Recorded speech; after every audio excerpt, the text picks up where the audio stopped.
security was withdrawn immediately President William Ruto's government took over office.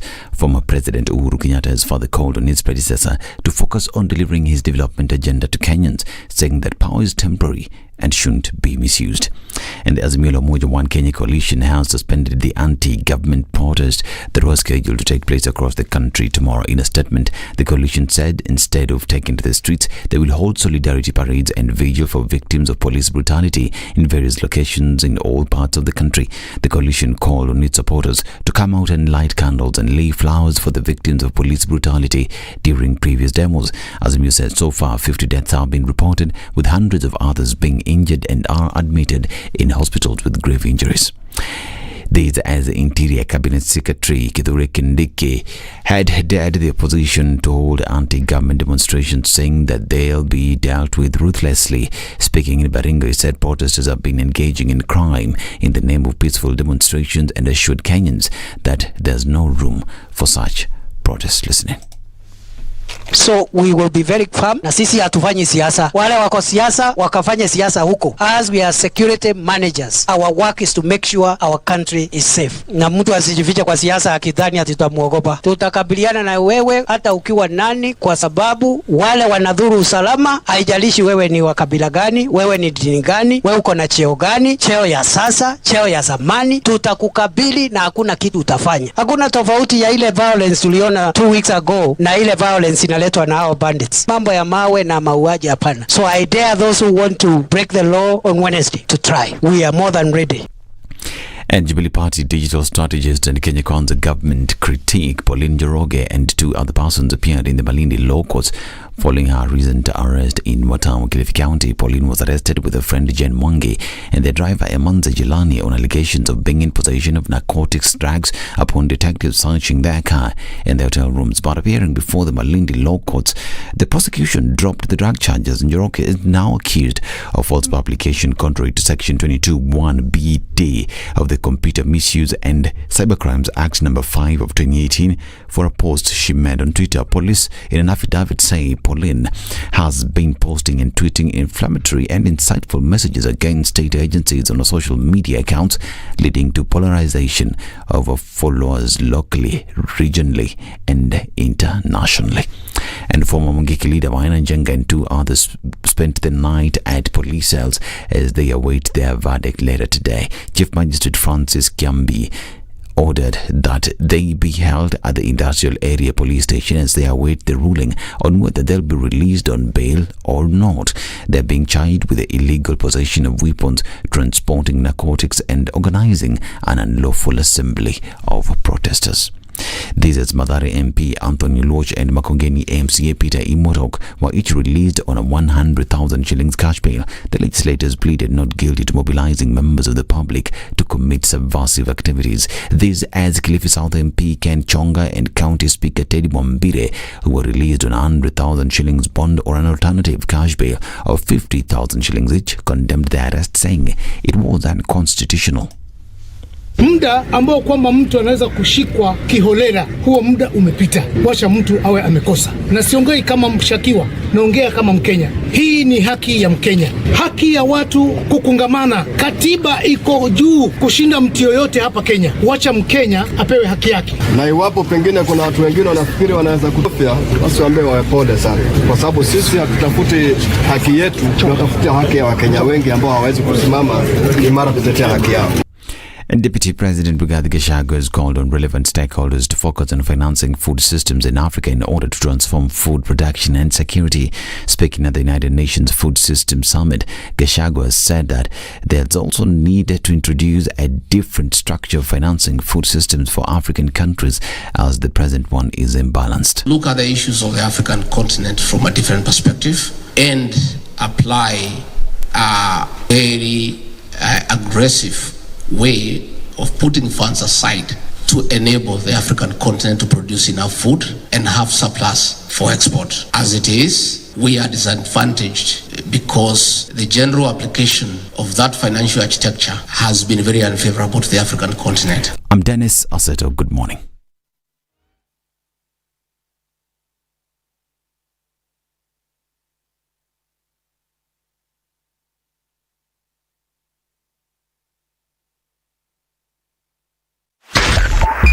102.5 Spice FM, Kisumu.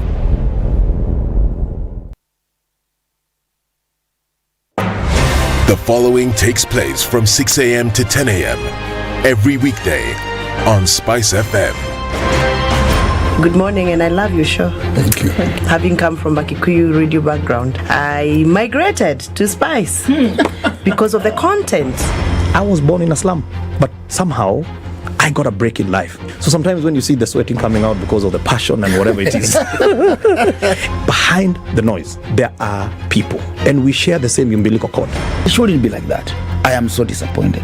We used to tell Honorable Raila Amolo Odinga that he's doing politics of conmanship. And even President Uhuru Kenyatta, serikali hii ndio iko na conmanship ya hali ya juu. You cannot promise people that you reduce tax, then you double. In politics, there is the issue of trust. For you to turn around and then stab the same people who gave you that trust, there is no other level of dishonesty. Na hii mambo utaona dunia tu. The Situation Room, Kenya's biggest conversation.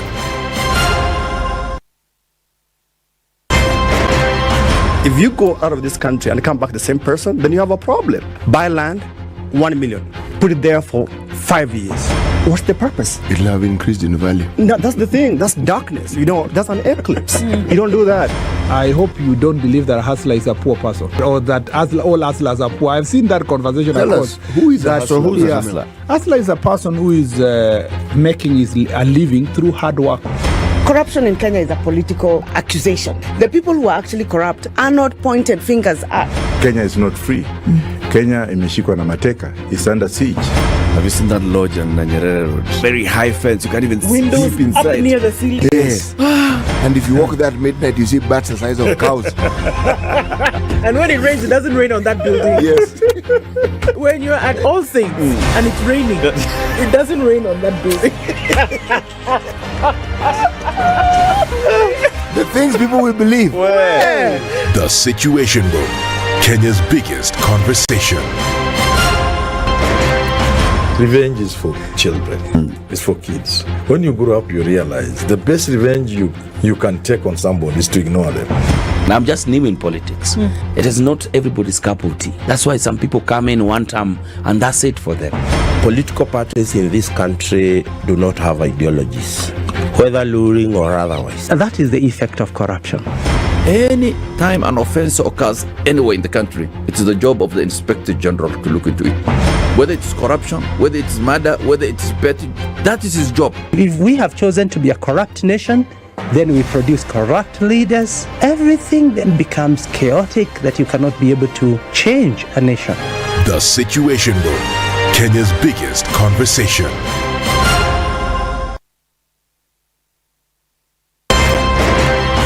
When you're impeached, you're impeached. When you're sentenced, you're sentenced. Madam Chief Justice. Until the sentence is set aside. Ukibeba vitu kwa roho utakufa.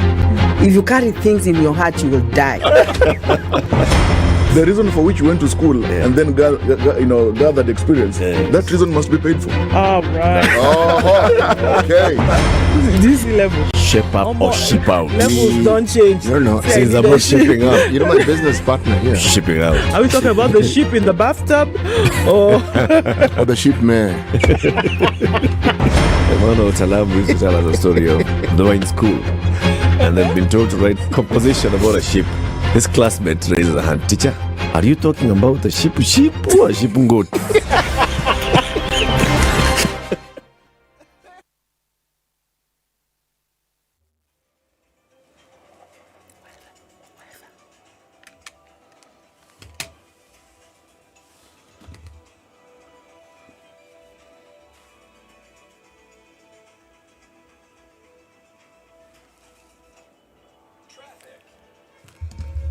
Good morning. Welcome to Tuesday. What's going on these streets this morning? A little bit of traffic starting to build up on Jogo Road today. And we're going to see that going to the city pretty heavy as you're touching on Landis at some point. Let's see the Thika Superhighway also starting to build up way past the Outer Ring Junction, coming in through towards JSU. We've seen some traffic also starting on Wiki Road, and that's coming in heavy towards the Outer Ring Junction as well. Coming out of Westlands, we'll see some traffic. It's already started to build up. And the Northern Bypass has a little bit of movement here or there. We're going to see that seep over onto Kiambu Road at some point. Are you ready for Tuesday? Let's know what's going on where you are this morning. We want to keep things moving with your help. Let's talk on Spice FM. KE on Twitter.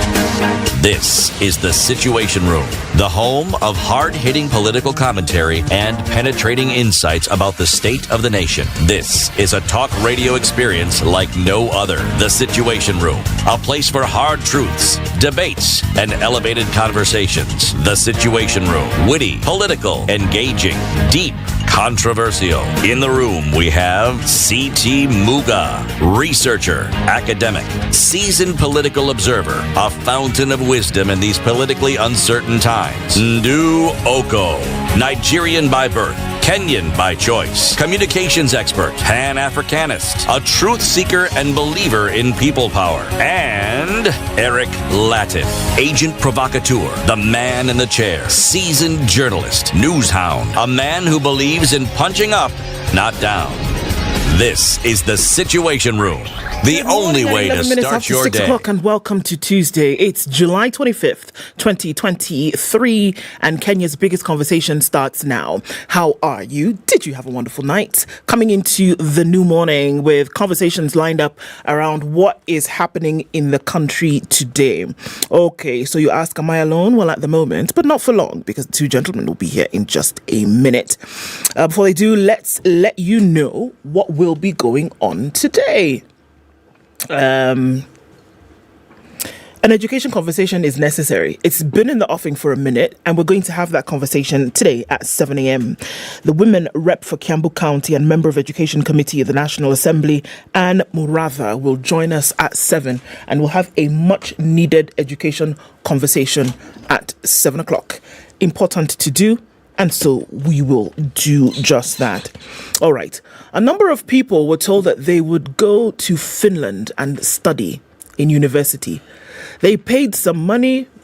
They never went. Some of them went, and then they were told, wait a minute, you're not supposed to be here. If you will remain here, there's some more money you ought to pay. So the questions have been, where did the money go? Who did it go? Who was it paid to? What exactly happened?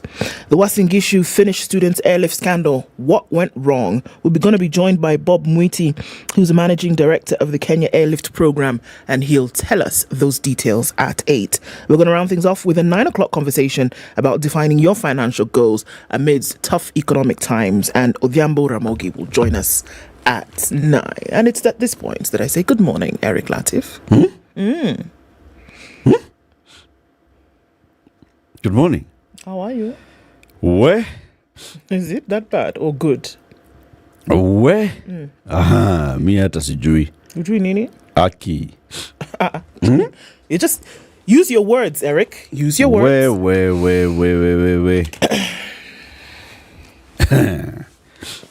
Where? So, I'm fine. It took you a while, but okay. Karibu.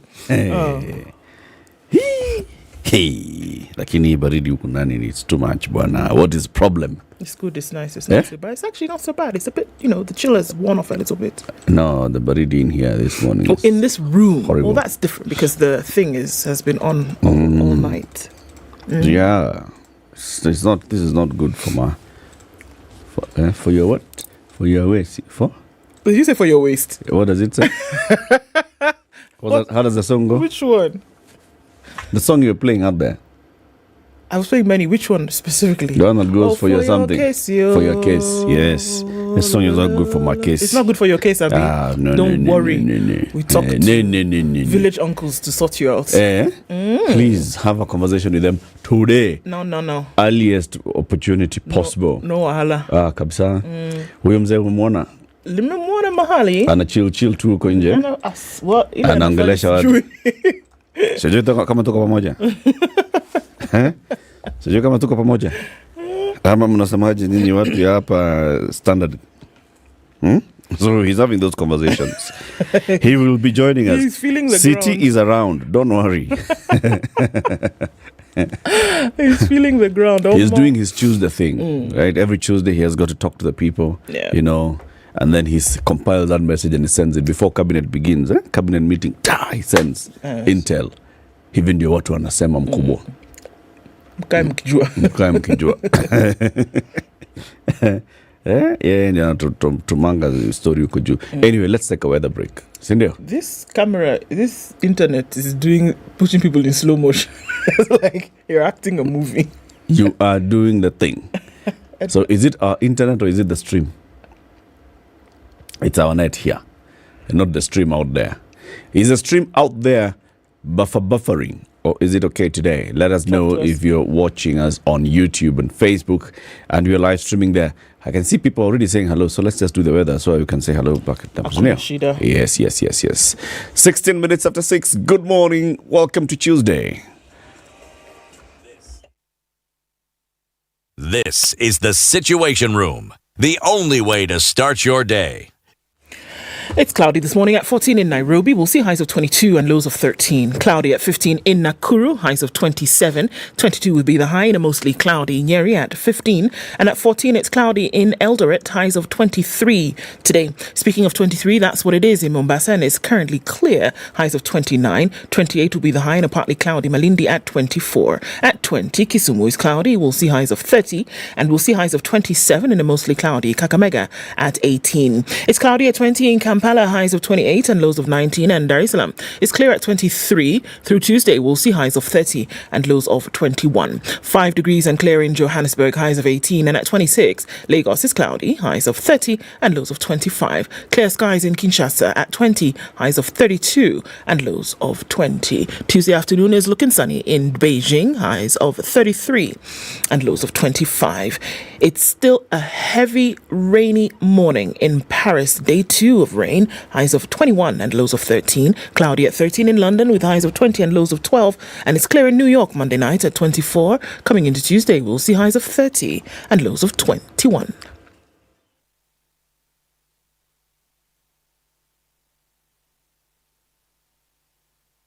Mature, intelligent talk every morning. Spice up yourself.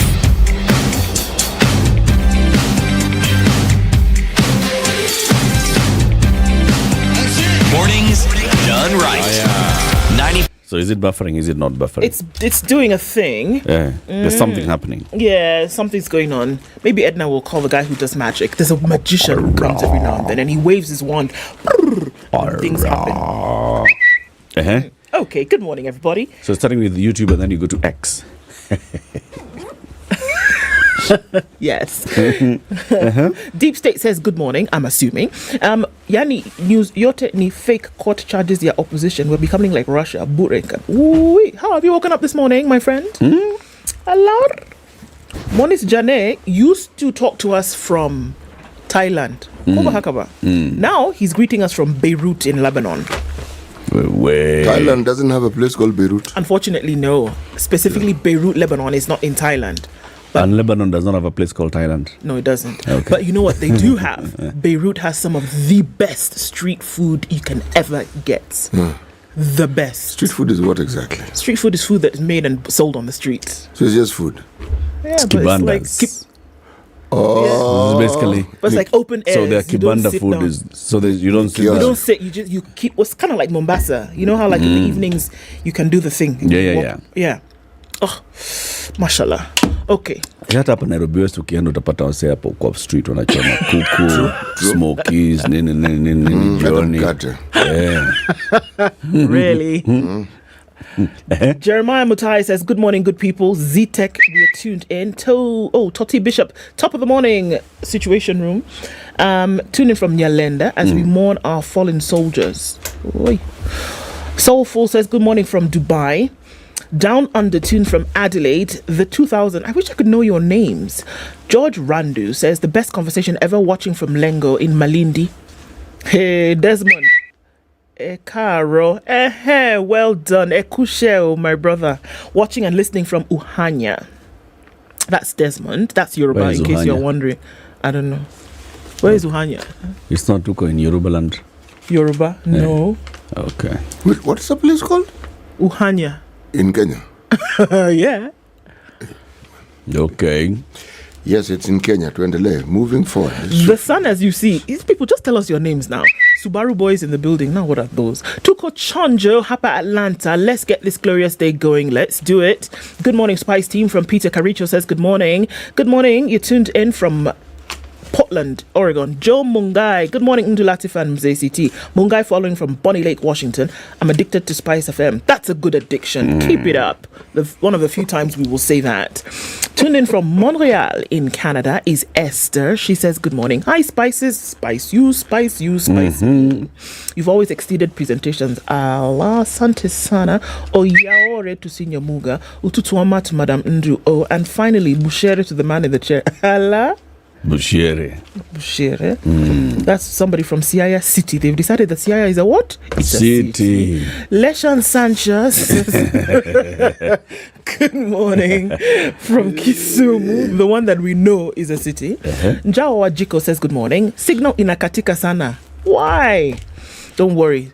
I've seen the magician, Timothy. He's there. You see that guy? He's a magician. He has come to do the thing. He's coming with to wave his magic wand. Don't worry. In a minute, everything is going to be all right. I'm a kuja na super glue. Put things back together like Humpty Dumpty. Good morning, beautiful and good people. Gladly listening in from Doha. Matthew Ametuma Pin. For Doha. So that if we leave Kenya and want to go to Doha, we can follow the You know where to go. You don't even have to ask. Just here. In fact, very good. As you board the plane, it's called drop pin. I'm a drop pin. And I'm a drop pin. Sasa mimi naenda hapa. Jonathan Mudhua says, tuning from a cold Kiamba. Where's Kiamba? In Kiambu. In Kiambu. Kiamba is in Kiambu. Yes. How about that? Okay. But there's also another Kiamba. There's also Eldoret side. Don't confuse me. There's a Kiamba. Is it like Makutano Junction? Like Kennel? Is a Kiamba one of those? This country is full of Makutanos, just so that you understand. Confused not a lady before 7 in the morning. Cyrus Kalasinga says your stream is a bit unstable. It has since been stabilized. Okay, in one statement. Fantastic. Jeff Richards. Good morning, Spice Team. Yes, it's buffering and pausing, but now it's getting better. Smooth, loud, and clear. Deep State. Now, before I say the next thing, I want to be sure. Ndu, someone said your full name is Eric. Is that safe to say? The next thing that he has said there. I can't see. Here. What is it? Ndu, someone said that your full name is? Your full name is Ednah Ombaso. No, it's not your full name. My full name is Ezio Kubundu. I see that name. Yeah, actually, that's her full name. I don't want to say it on air because I don't want to say it on air because I don't know what it means. No, it's your name. No, please. I will not. But you say your rambast. name on air and we don't know what it means. That's what I know is my name, Abi. I'm the one who has said it. Now you guys will just make me say something that's not kosher, and I'm not doing that. Ezio Kubundu means Ezio Kubundu means truth is life. Truth is life. Truth is life. Not peace on earth. Not peace on earth. Okay. Good morning. Tuning from Kanunga. Kanunga. No. My goodness gracious me. That's what it reminds me. You can see Kanunga on your way to Naivasha. That's before you begin that steep descent. That is Kinungi. That's what I said. Kanunga sio ingine. Ile ni Kinungi. Ile ni Kinungi. When did it change? See?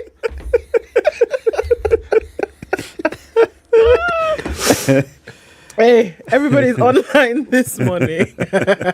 Kanunga, there's a famous school called Kanunga High School. Yes. It's not in Kinungi. No, it's not in Kinungi. Isn't Kinungi something in the house? What's...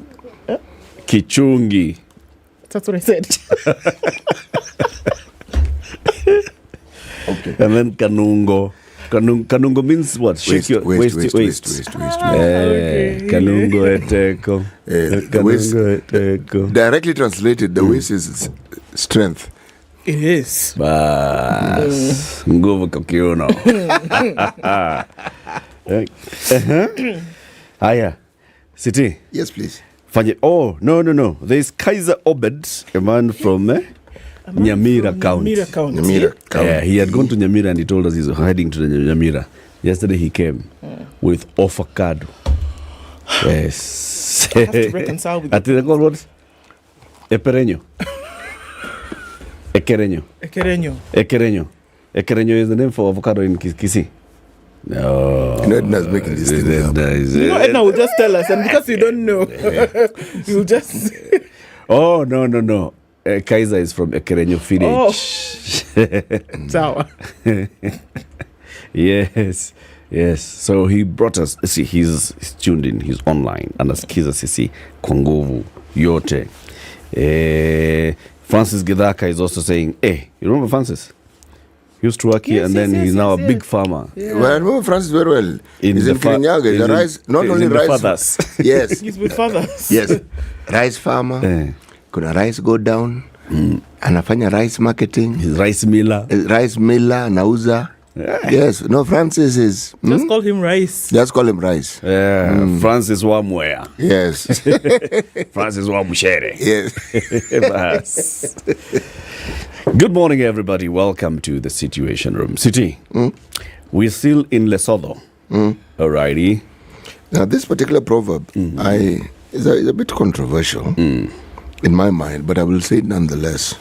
I was caught between this and another one. Okay. 2 wives, 2 pots of poison. Good Lord in heaven. Right. I wonder what they mean. What could they possibly have meant? And what experience did this person have? And it is clear that this is a man who wrote this particular proverb, came up with it. Or probably a mother-in-law. Most probably a mother-in-law. Or maybe the third wife. Or maybe third wife. Oh, yeah, prospective wife. Yeah. Or maybe wife number 1. Just trying to... You keep adding, you're adding pots of poison. You're adding pots of... 2 wives, 2 pots of poison. That's a nice proverb. Very nice proverb, actually. Yeah. It'll take you aback when you hear it first. Whatever it means, there's something deep that it's saying. Is it in the pot or in the wives? Or the poison. Who put stuff in the pot? Okay. Headlines. Power is temporary, Uhuru tells Ruto. Oh, really? It is, apparently. Oh my God. In a candid interview, former president says he wonders why the current administration is going after him and his family in spite of handing over power in peace and retiring. He says government should focus on working for the people and not on him. We'll look at the details of that later. Kenyans pay the price of protest with court dates. We're seeing quite a number of people in and out of court. Blogger Pauline Njoroge, Mathare MP Anthony Oluoch, former Mungiki leader Mainan Jenga, and Kilifi County Assembly Speaker Teddy Mwambire. All of them face their day in court over charges of 1, 2, 3 or another. All right. It's 55 years for kin who gouged out baby Sagini's eyes. Many would say that's not enough. Food prices start to drop as harvesting begins. Where? I want to know where is this place where they're dropping. But we'll look at the details of that story so that you will get the information. All right? So that we can all know this place.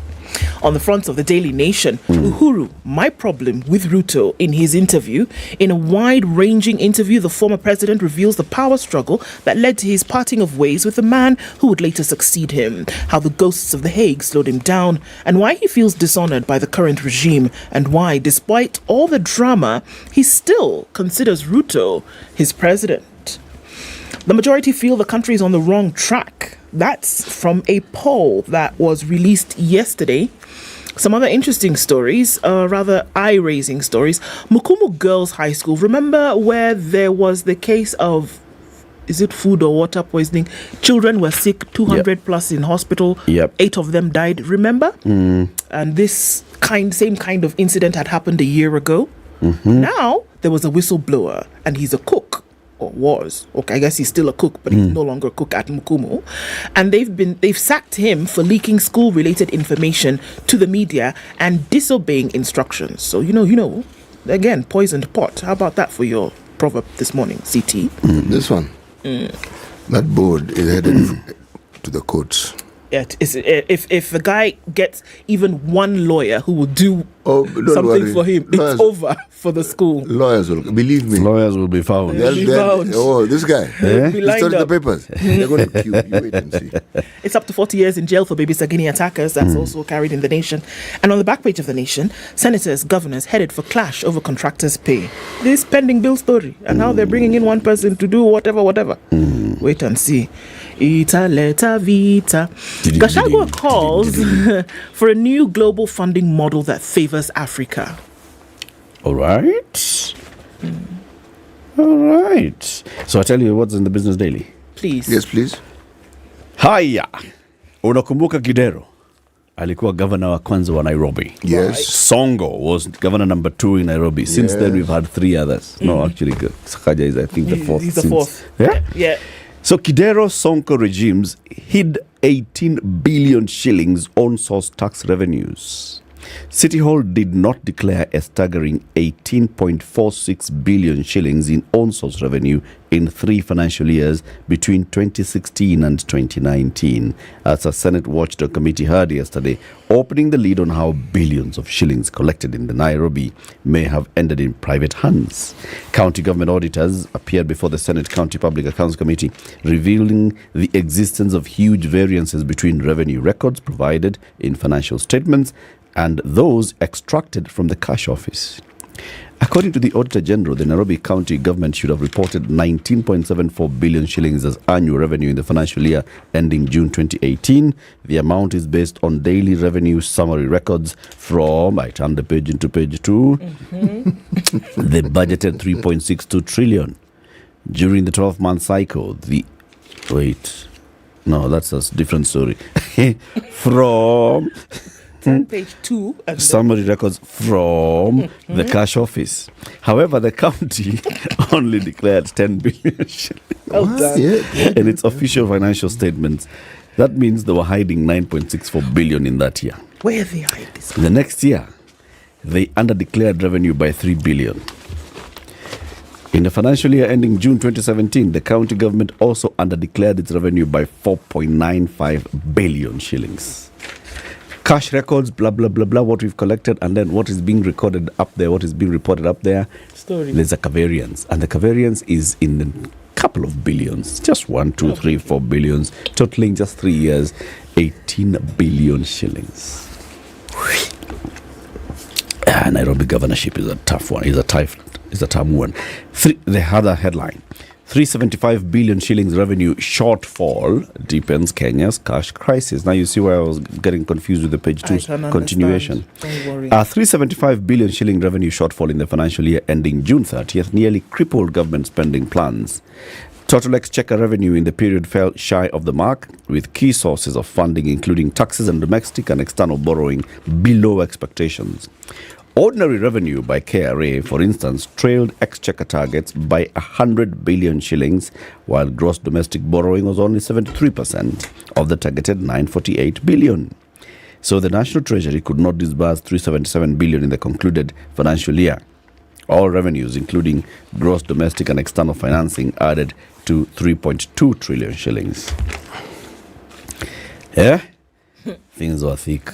That money they're looking for, they should go and ask Kidero where they hid it so that they can use it. Yeah. You see, now this tells you. So, basically, the true budget of that financial year was less 3 trillion, was less 400 billion. So, why are you coming up with another budget that is 400 billion shillings more than the previous one? Chika headlines. Judge fumes at what they call notorious ARA case withdrawals. High Court Judge Nixon Sifuna tells the prosecutorial and recovery agencies that the withdrawal of cases midstream betrays and erodes public trust that Kenyans should have in them. Oh, really? See this thing of keep going to court, or we're withdrawing. The judge is like, come on, people, can you guys be serious? Stop wasting time here and making... We have started a case, halfway through the case, you know what witnesses, you know what, evidence. I don't know, we don't have evidence, you know what, we have actually thought again. That get serious. 21-day tax nightmare for small traders on consolidated cargo. Economic headwinds facing Safaricom's Ethiopia venture is another story that they have in the Business Daily. City, the Star. Yes. Top right-hand corner in Till Green, fully recovered. Raila is okay and going about his activities as usual, says Ida. This story is on page 7. Kama hakuna video tuamini hii story. Bas, hiyo hawakuandika hiyo. Okay. Kama wangeandika. But immediately on the right hand side, imeandikwa my gov. For government tenders and opportunities, see my gov pull out inside. Okay? Just that I would mention. Okay. Okay. Okay. Shakahola probe. Prophet Owuor. Hey, goodness, it's important to this thing. Bishop Wanjiro reject bid to ban broadcast of miracles. What? Okay, let me just read that again. Yeah. Shakahola probe. That is colon. No, it's Till Green sub-headline. Okay. Prophet Owuor, Bishop Wanjiro reject bid to ban broadcast of miracles. Alrighty. Okay. They are the one. They're saying this thing, miracles. You can't ban. This. The miracle has happened. It has happened. Okay, and people have seen. I agree with them, because once you've been seen, so what are you banning it? And those who have seen it have seen it. And those who've been healed have been healed. And those who haven't seen it have also not seen it. So it was a big wawa. Starting 2015, man on death row for killing grandpa over land to serve 30 years instead. Meaning, they've said, okay, you don't have to die, but you're going to be in jail for 30 years. How old is the man? That story is on page 9. When I turn the page to page 9, tell us. I'll know. Then, bang in the middle, Maina Njenga. 2 others charged, remanded until today. The picture is, they say, former Mungiki leader, Maina Njenga at the Makadara Law Court yesterday, Mathare MP Anthony Olwach at Milimani Courts, Jane Mwanginduta and Pauline Njoroge at the Malindi Law Courts yesterday. For people who are in jail, they're looking quite happy. Well, at least they've come out of there. They're breathing some fresh air in a court. My friend. Those dungeons, my friend. Even within the law courts. Yeah. Man, there's a stench there that... anyway. The dock is way better than... No. Anytime. Yes. So, okay. Tuko hapo. Haya. Wacha nifanya hivi. Nikuambie vile utafanya. Sawa? Fanya traffic. Sawa. All right. This is the Situation Room, the only way to start your day. Tuesday morning looks like it's going to be a busy one. Coming off Jogger Road, traffic is building as you get towards the City Stadium roundabout. And then we'll go to Landis Road, and then at the Kamkunji roundabout, this traffic is now spilling over towards Haile Selassie. What's coming in on Gong Road is also eventually going to get to Haile Selassie as you get to that junction and then get onto the road there. On the Thika Superhighway, it is heavy. It's coming in all the way from well in front of Safari Park, slowly making its way. What do? You use the service lanes. Do that this morning. They'll help you out till you get to Survey at least, and then you can, slither on away towards the city centre. There's also traffic that's building up on Kiambu Road. Not too heavy for now, but it'll take you into the city eventually, and we will see that build up later. So, for planning and things like that, you might want to get out now. There's Westlands traffic. It's coming out through towards Wayaki Way. In from Kangemi, slowing down as you get towards the junction, coming and connecting with Raptor Road. All right, on North Airport Road, a little bit of traffic touching on Outer Ring going towards the Eastern Bypass. All the very beginnings of traffic this Tuesday. Let's know what's going on where you are. We want to keep things moving along. Let's talk on Spice FM KE on Twitter.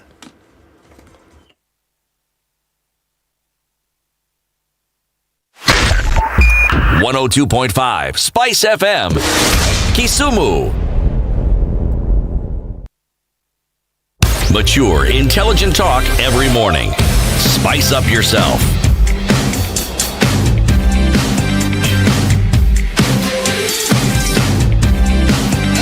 Mornings done right.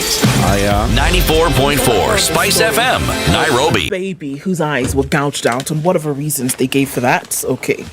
But a Kisi court has sentenced baby Junior Sagini's cousin, Alex Maina Ochogo, his aunt Pacifica Nyakerario, and grandmother Rael Mayaka to 40, 10 and 5 years in prison, respectively, for gouging out his eyes. So his cousin gets 40 years, his aunt gets 10 years, and his grandmother gets 5 years.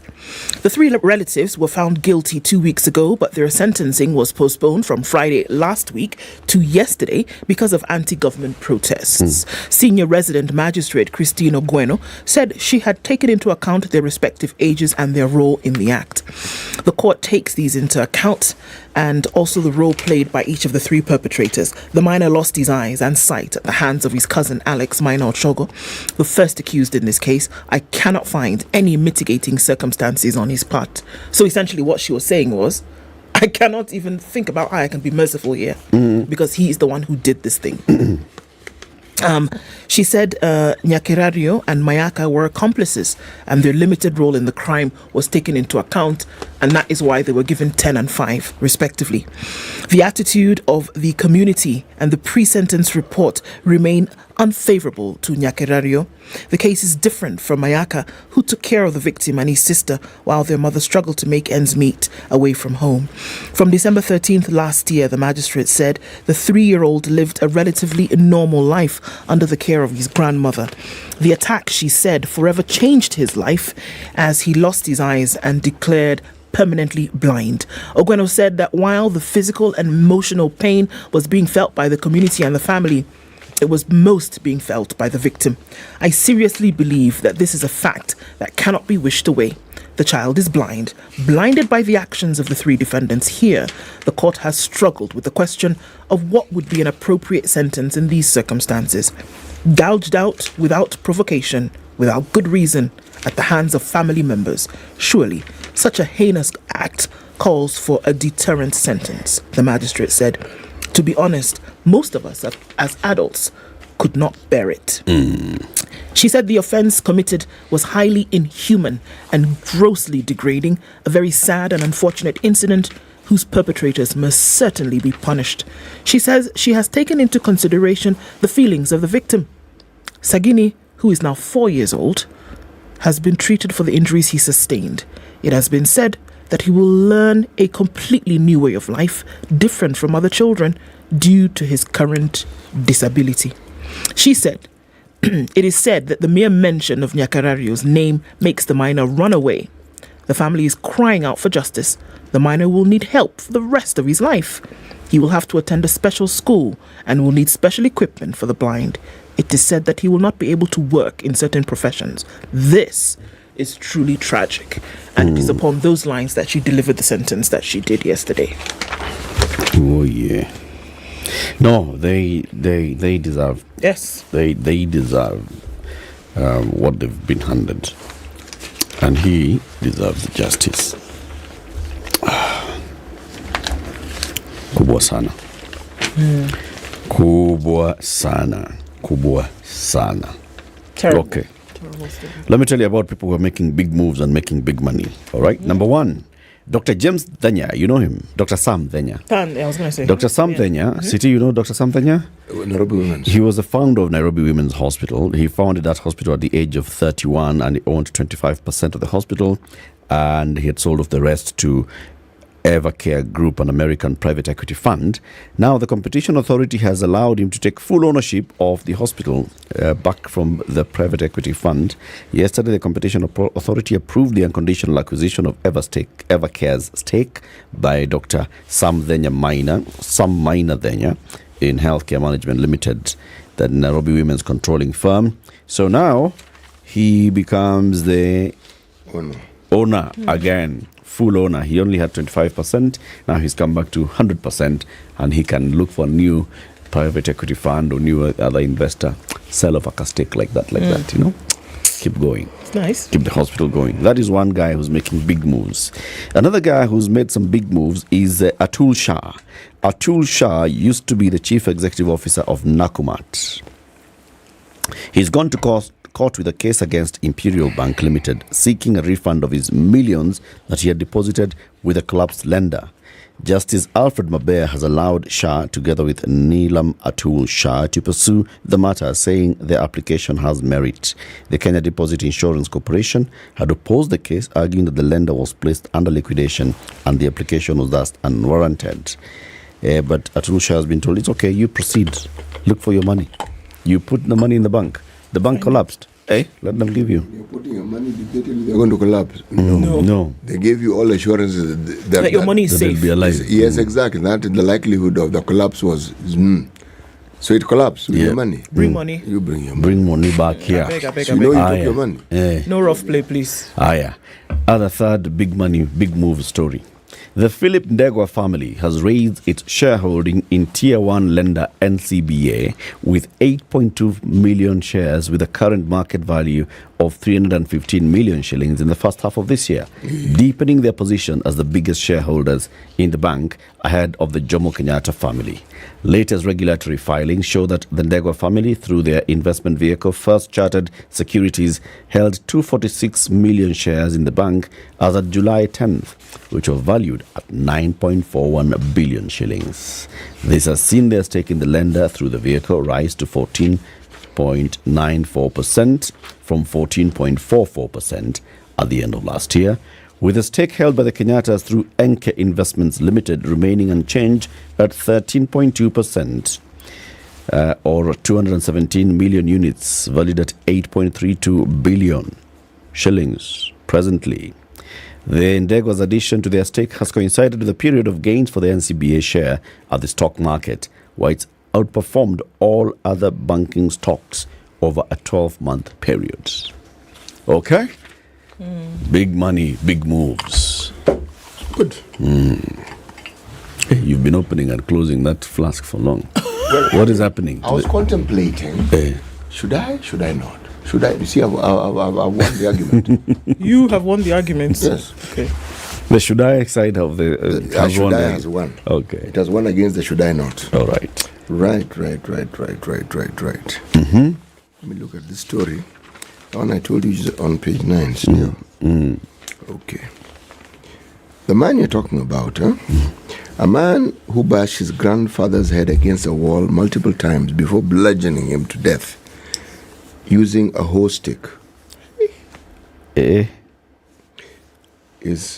in conflict over land will now serve 30 years in jail. He had initially been sentenced to death. Court records show that then 32-year-old, you ask the age? Here we are. Herbert Nyanje had traveled from Nairobi to Busia, his rural home, in 2013 when he confronted his maternal grandfather, who was reluctant to give him land to build a home for his wife and 2 children.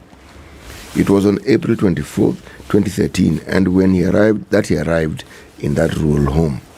He was served dinner, and later, when his grandfather came to the house, Nyanje called his mother on the phone and told her that he would kill his grandfather if he did not give him land that night.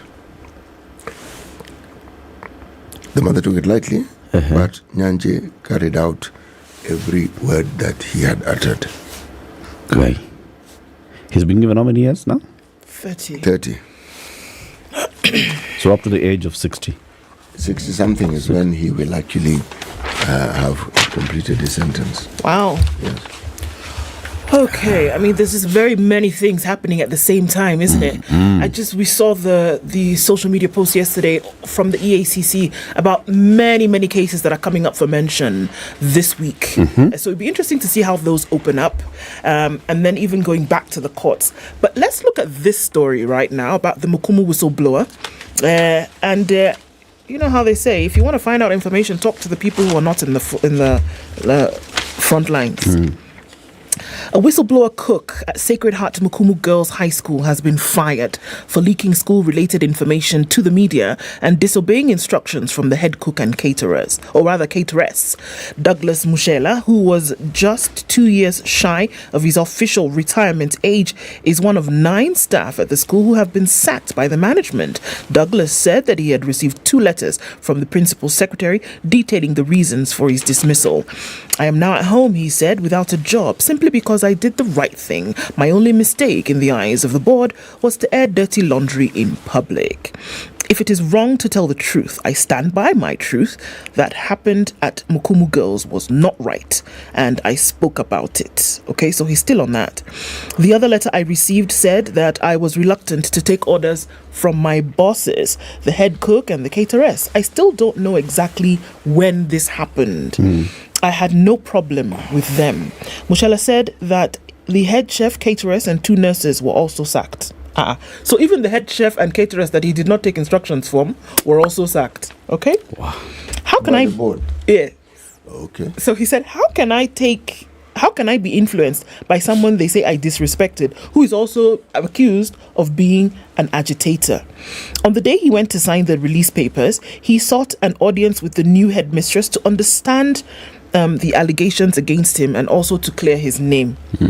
I went there and the secretary told me that the principal was not in the office. I waited for a couple of hours, but she did not come. I had no choice but to leave the premises. Muchala said he paid his dues as required and that his amount is not enough to pay off the loans amounting to 420,000.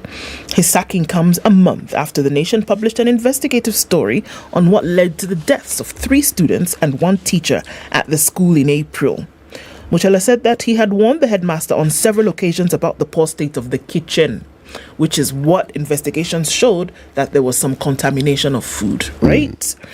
The illness, which had led to hospitalization of more than 100 students, was linked to the water and food consumed by the students. After the story broke, stakeholders told the Ministry of Education and the Ministry of Health, and they initiated changes at the school, including a management overhaul and changes to the water and sanitation system. Something was wrong in this place. Something was wrong. Yeah. And why would the board want to keep it under wraps? Fear. Fear of what? Fear of what will be unearthed. Meaning, when people react this way, it means it implies in my mind that this is something that had come to their attention and they'd done nothing about. Yes, I mean, last year, same So thing. the fear would be that the very thing I'm saying would be now in the public domain, that you knew about this and yet you had the charge and you had the mandate to oversee the safety of these young people, and young Kenyans actually died. Now that one is a different matter. Because if someone would take the matter to court, that board would go to court.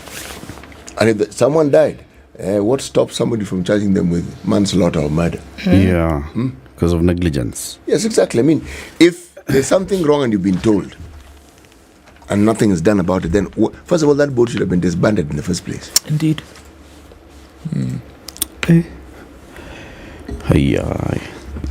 Kamlesh Patni, remember the man? Yes. He was recently in Brother Paul. Brother Paul Kamlesh Patni. He was recently in an Al Jazeera documentary series.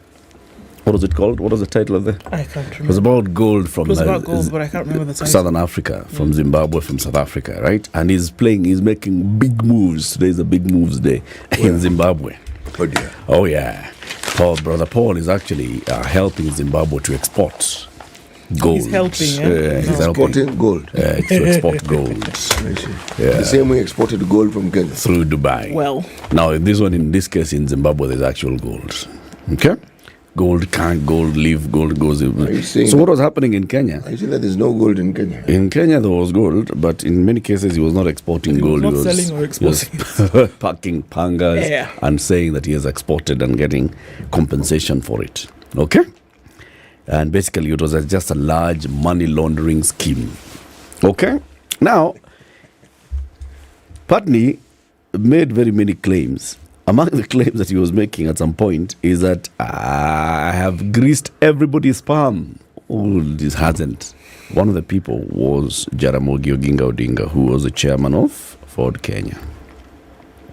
Sometime on this day, July 25th in 1993, Ford Kenya's Secretary General Getobu Manyara claimed Goldenberg's donation to party chairman Jaramogi Oginga Odinga was a bribe to stop the party from pursuing the multi-billion shilling financial scandals involving the firm linked to Kamlesh Patni.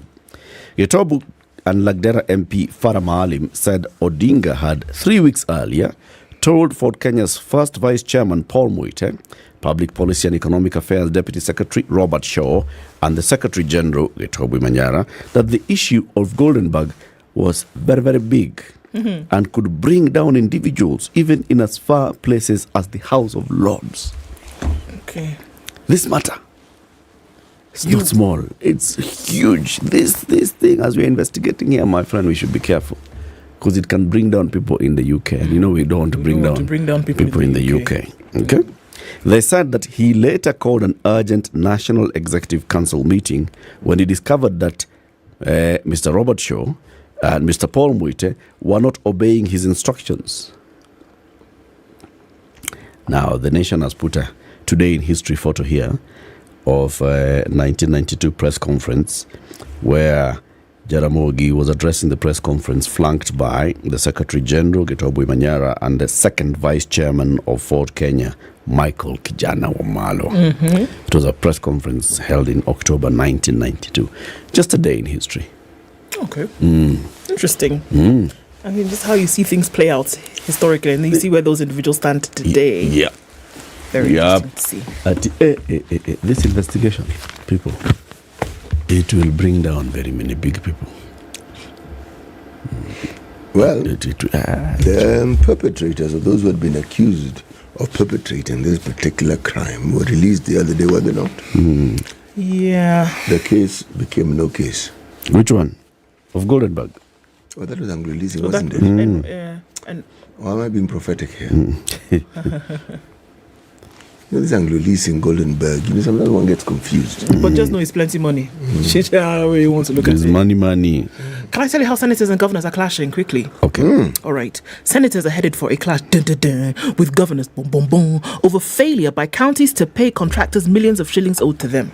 Why would they fight? You just pay people. Anyway, the lawmakers have accused county governments of failing to release the retention money as stipulated in the law, resulting in what? Pending bills. Retention money is a percentage of the total amount certified as due to a contractor that is retained by the client to ensure the contractor properly completes a project as is required of them under the contract. Do you understand? So you do, when you finish, we make sure then we keep your remaining money. When you finish, we now do what? We pay you. Cool? Yeah. Now, half of the amount is retained, half of the amount retained is released on certification of practical completion of a project, while the remainder is released upon practical completion of a project, while the remainder is released upon certification of making good defects as the end of the defect liability period. So I don't understand what that means. But essentially, once they've done all their checking and they make sure that this thing is all right, they give you the rest of their money. Or that is how it is supposed to be.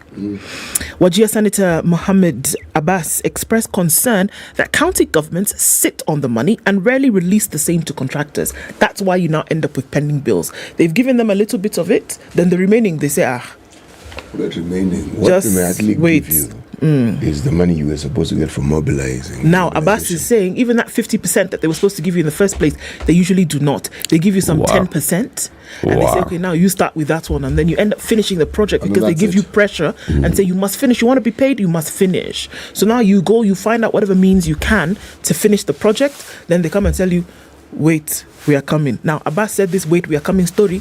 Don't like it. Yeah. You people should stop it. Not a good story. No, please, pay. Now, senators are telling governors, you guys are the ones who are doing this thing. And now you're bringing us into problems. We don't want it anymore.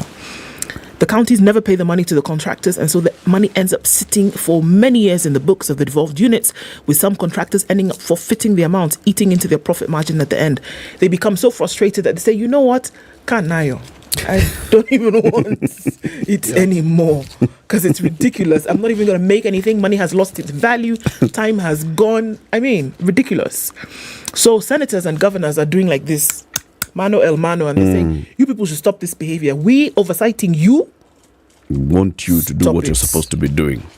Cha tabia mbaya. This is what is called tabia mbaya. This issue of pending bills, though, it's a big one. And just the fact that even that cabinet, remember we talked about it the other day, cabinet saying now let's form a new task force, new teams, let's bring in engineers, let's bring in next week ISPAC people, I don't know what. People are waiting to be paid. Why can't they just say we shall pay all pending bills to a tune of 100 million shillings and below?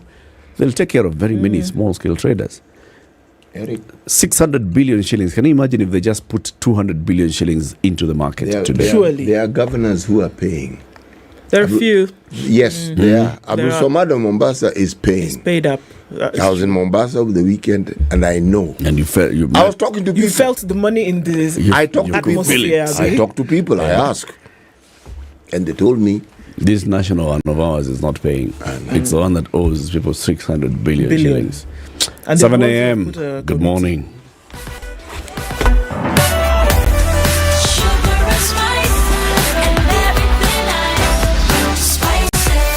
Spice up your life.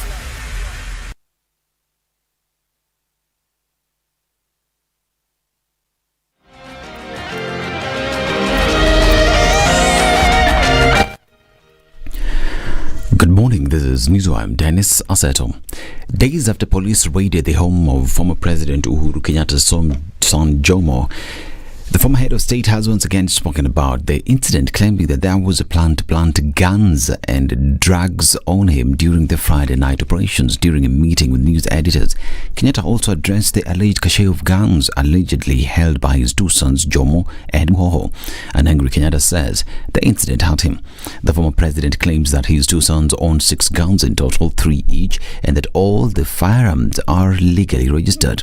He clarified that his daughter Ednah does not own a firearm. According to the former president, none of the boys have received orders to surrender their firearms, as has been claimed in the media and by top government officials. After the raid on younger Kenyatta's home, the government confirmed raiding 3 homes in Nairobi's current area in search of 23 firearms allegedly used to perpetrate illegal operations in the country during the ongoing anti-government protest. Interior Cabinet Secretary Kithure Kindiki said security agencies had been tasked to search the area as part of a broader operation which seeks to weed out civilian firearm holders and leaders of non-criminal gangs. Kenyatta also revealed that he has been forced to share his security with his mother, Mama Ngina Kenyatta, after his security was withdrawn last week. And a section of Nyeri county leaders has condemned religious leaders who have been piling pressure on President William Ruto to give dialogue a chance over the current political standoff. Led by County Senator Wahome Matinga, the leaders termed the cleric's appeal as unwarranted and inconsequential, as there currently exists a legitimate government. Matinga noted the weekly distracted protests are politically instigated by the opposition leaders with the aim to blackmail the government so as to accommodate them in government. The senator now wants opposition leaders to refrain from inciting their supporters to violence and instead respect the wishes of a majority of Kenyans by giving the government time to discharge its mandate. And former Mungiki leader Maina Njenga and 2 others spent the night at police cells as they await their verdict later today. Chief Magistrate Francis Kiambi ordered that they be held at the industrial area prison as they await the ruling on whether they'll be released on bail or not. They're being charged with the illegal possession of weapons, transporting narcotics, and organizing an unlawful assembly of protesters. Now, Ekisi court sentenced baby Sagini's cousin Alex Ochogo to 40 years in prison, grandmother Rael Nyakirario sentenced to 5 years, and Auntie Pacifica Nyakirario sentenced to 10 years. The 3 had been found guilty of gouging out the 3-year-old's eyes on December last year over unknown reason. I'll start with the third accused person, Rael Nyakirario Mayeka. She's sentenced to serve 5 years imprisonment. For the second accused person, Pacifica Nyakirario Ochogo, sentenced to serve 10 years imprisonment. However, for the first accused person, who was a muscle behind the offense here, he sentenced to serve 40 years imprisonment. A religious leader should preach for about 7 to 10 years before being approved as a bishop. Bishop Margaret Wanjiru of Jesus is Alive Ministries, while appearing before the Senate ad hoc committee investigating Shakahola deaths, further said that a preacher shouldn't take the title of bishop just because they like it, but should be approved by a panel of bishops. You cannot say that you are a bishop and you've not done ministry for plus 7 years. I mean, also ministry, there is the experience in it. Maybe 7, maybe 10. By the end of it, you can come up, but that practice must be there. That experience must be there. Then you must be an ordained bishop. It's not just a title you called yourself. And you are ordained by who? You are ordained by a team of other senior bishops who have been in practice before you. So they ordain you, or archbishops. The Ministry of Labour and Social Protection has released over 8.36 billion shillings for payment to the beneficiaries enrolled in the Inua Jamii program, where each elderly person is set to receive 8,000 shillings. PS Joseph Mutari said old persons are being allocated 5.8 billion shillings, while 2.1 billion shillings will go to orphans and people living with severe disabilities, who will get 302 million shillings. The monies are the second tranche of the month of March, April, May and June. This is Newswire. I'm Dennis Aseto. Good morning.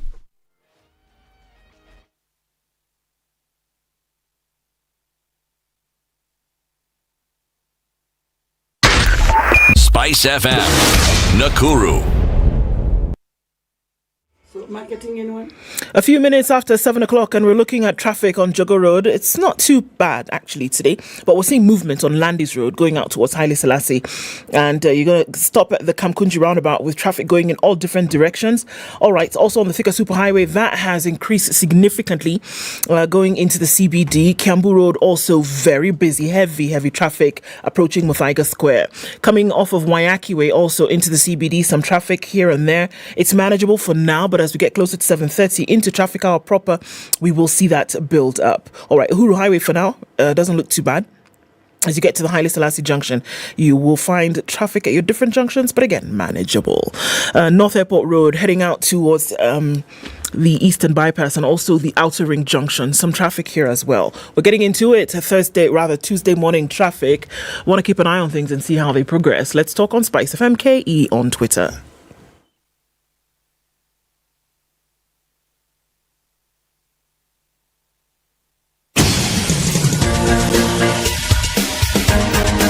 This is the Situation Room, the home of hard-hitting political commentary and penetrating insights about the state of the nation. This is a talk radio experience like no other. The Situation Room, a place for hard truths, debates, and elevated conversations. The Situation Room, witty, political, engaging, deep, controversial. In the room, we have C.T. Muga, researcher, academic, seasoned political observer, a fountain of wisdom in these politically uncertain times. Ndu Okoh, Nigerian by birth, Kenyan by choice, communications expert, Pan-Africanist, a truth seeker and believer in people power, and Eric Latiff, agent provocateur, the man in the chair, seasoned journalist, news hound, a man who believes in punching up, not down. This is the Situation Room, the only way of July 2023. Welcome to the second hour of the Situation Room, live on Spice FM on KTN Home. You live streaming on YouTube and on Facebook, and also looking for second-hand, pre-owned. No, it doesn't have to be second-hand. Just pre-owned is enough. Is enough. Okay. So if you're looking for a pre-owned vehicle that's good quality, what do you do? What you need to do is get in touch with the folks at Automark. Automark is the pre-owned subsidiary of CFAO Motors, and they're saying, how about you take away the entire drama of having to deal with rogue middlemen and women in this day and age, and having to deal with lies about what your mileage looks like, having to deal with whether it is or it is not an accident vehicle, and also financing that can be arranged for you to then drive away with a pre-owned vehicle. And they're saying they can make this very easy for you. All you need to do is get in touch, say what you need, and they will give you a solution. Why run around checking this car yard, driving from here to there, where you can go to Popo Road, have a conversation with them, and they'll say, look, these are the options that are available. These are the options that we can give you for financing. And you can drive away, switch up with a pre-owned vehicle at a price you can afford. And everybody's happy. That's it. Hey. Okay. Popo Road is South Sea, Bellevue. That road. Okay. Yes, just there. Sour. That's the one. It's a place to go to. Now, remember, Colgate is doing something across the country. They've identified some communities in 30 communities, and they've decided this time, let's actually help these 30 communities get access to water. 150,000 people are set to benefit from water. They are courtesy of Colgate and their partners. And what they're saying, walk into Naivas, buy Colgate. When you buy Colgate, part of that money goes into sinking these 30 water wells that will benefit communities. This is just one of the phases of the very many phases that Colgate has had. They've used their partners across the country to identify these needy communities, and they're working on now this particular phase. And if we make it successful, after they finish this one, they can then identify another one. And actually, we can even push them to do more than 30. But well, maybe it's 30 because of logistics and management and everything else. There's a reason behind the 30. So, we have a guest in the studio. She is the Member of Parliament for Kiambu County. That's what they like to call themselves now. Member of Kiambu County. Constitutionally, woman representative for Kiambu County, Anne Wamurada. Good morning. Morning. Welcome to Kenya's biggest conversation. Asante. You know, when we saw that you've confirmed that you're becoming, we said, you know, this is Wamurada. CT, you've got to get an appropriate proverb that Wamurada can then help us to. And when I read the proverb, you'll understand why you taking such vehemence. And Wamurada, it's your first time in Parliament. Yes. And how's it so far? Well, it's a completely different challenge altogether in life. From what you were doing before? From what I was doing. What were you doing before? Number one, I used to work for a media house. Yes. Professionally, I'm a psychological counselor. So I used to be a family counselor with a vernacular radio station. Yeah. And a TV station. And a number of times I spoke Kikuyu. So when I go now to a place where I have to speak English or Swahili, then that becomes my number one challenge. I always see people ask, when I'm on an English station, I always see Kenyans ask, this lady speaks English, because people are used to seeing me talk Kikuyu. And something told them that I can never speak English. So that's one challenge where I have to adjust that I'm now not doing Kikuyu. I have to do English or Swahili. The other thing is that I never thought Parliament is very busy. That you're very busy with committees. I thought it's you know, in Kenya we used to quick fixing things and moving. Yeah. So when I have to be sat down, I'm not one person who really can sit for long. So when I have to go to a committee meeting and we have to sit a whole day, and especially now when our education system is on crisis, and I'm in the education system, and we have an education committee, and we have to sit for 4, 5, 6 hours trying to deliberate on issues. It also became a challenge. But again, I'm enjoying it. I'm enjoying it, doing it in my other years of life. It's enjoyable. You're enjoying the challenge. I'm enjoying the challenge. Yeah. Yes. So many times when you used to speak outside the radio station and the TV station, and you're speaking to the community, you talk about marriage and family. Yes, and I really campaigned on I rose, actually, even in my campaigns, I rose on the boy-child campaign. I'm campaigning on restoring the dignity of the boy-child. Yeah, so then I talked on marriage. I'm also a campaigner of families. Yes. So I've had very many challenges and issues with young mothers, young ladies. They're always on my case, but at some point we agree. You reach a level of compromise. Yes. Okay. CT always gives us a proverb. Every week, proverbs come from a different country. This week's proverbs are from the country of Lesotho. Yes, it's written Lesotho, but I'm informed it's pronounced Lesotho. It's a very interesting country. It is a country whose lowest point is 1,400 feet above sea level. Meaning, essentially, it's a country on the mountaintops. They live in the clouds. And then, uniquely, it is a country that is bang in the middle of another country. It's landlocked in ways that redefine landlocking. So now let me landlock the proverb. Okay. And when you hear it, you'll understand why this man was misinforming you. It's a simple proverb which only has 6 words. 2 wives, 2 pots of poison. 2 wives, 2 pots of poison. Yes. I think it's also the same in Kikuyu. Okay. Nenyogu yorogi. And Warogi have come into this thing. And there are also 6 words. Akere nenyogu yorogi. Two wives is equals two pots of poison. Yes. Same WhatsApp group. What does that mean? What's your interpretation of it? Of course, interpreting it from the layman's language and from what we see every other day, when a man is dealing with two wives or two women, women will always have real or imagined war. So either way, they'll be fighting because they will either be real or imagined war. And not only wives, but when a man has interest, when women have an interest in two women have an interest in a man, they will always have that war. So that's why there is even war between a mother-in-law and a daughter-in-law.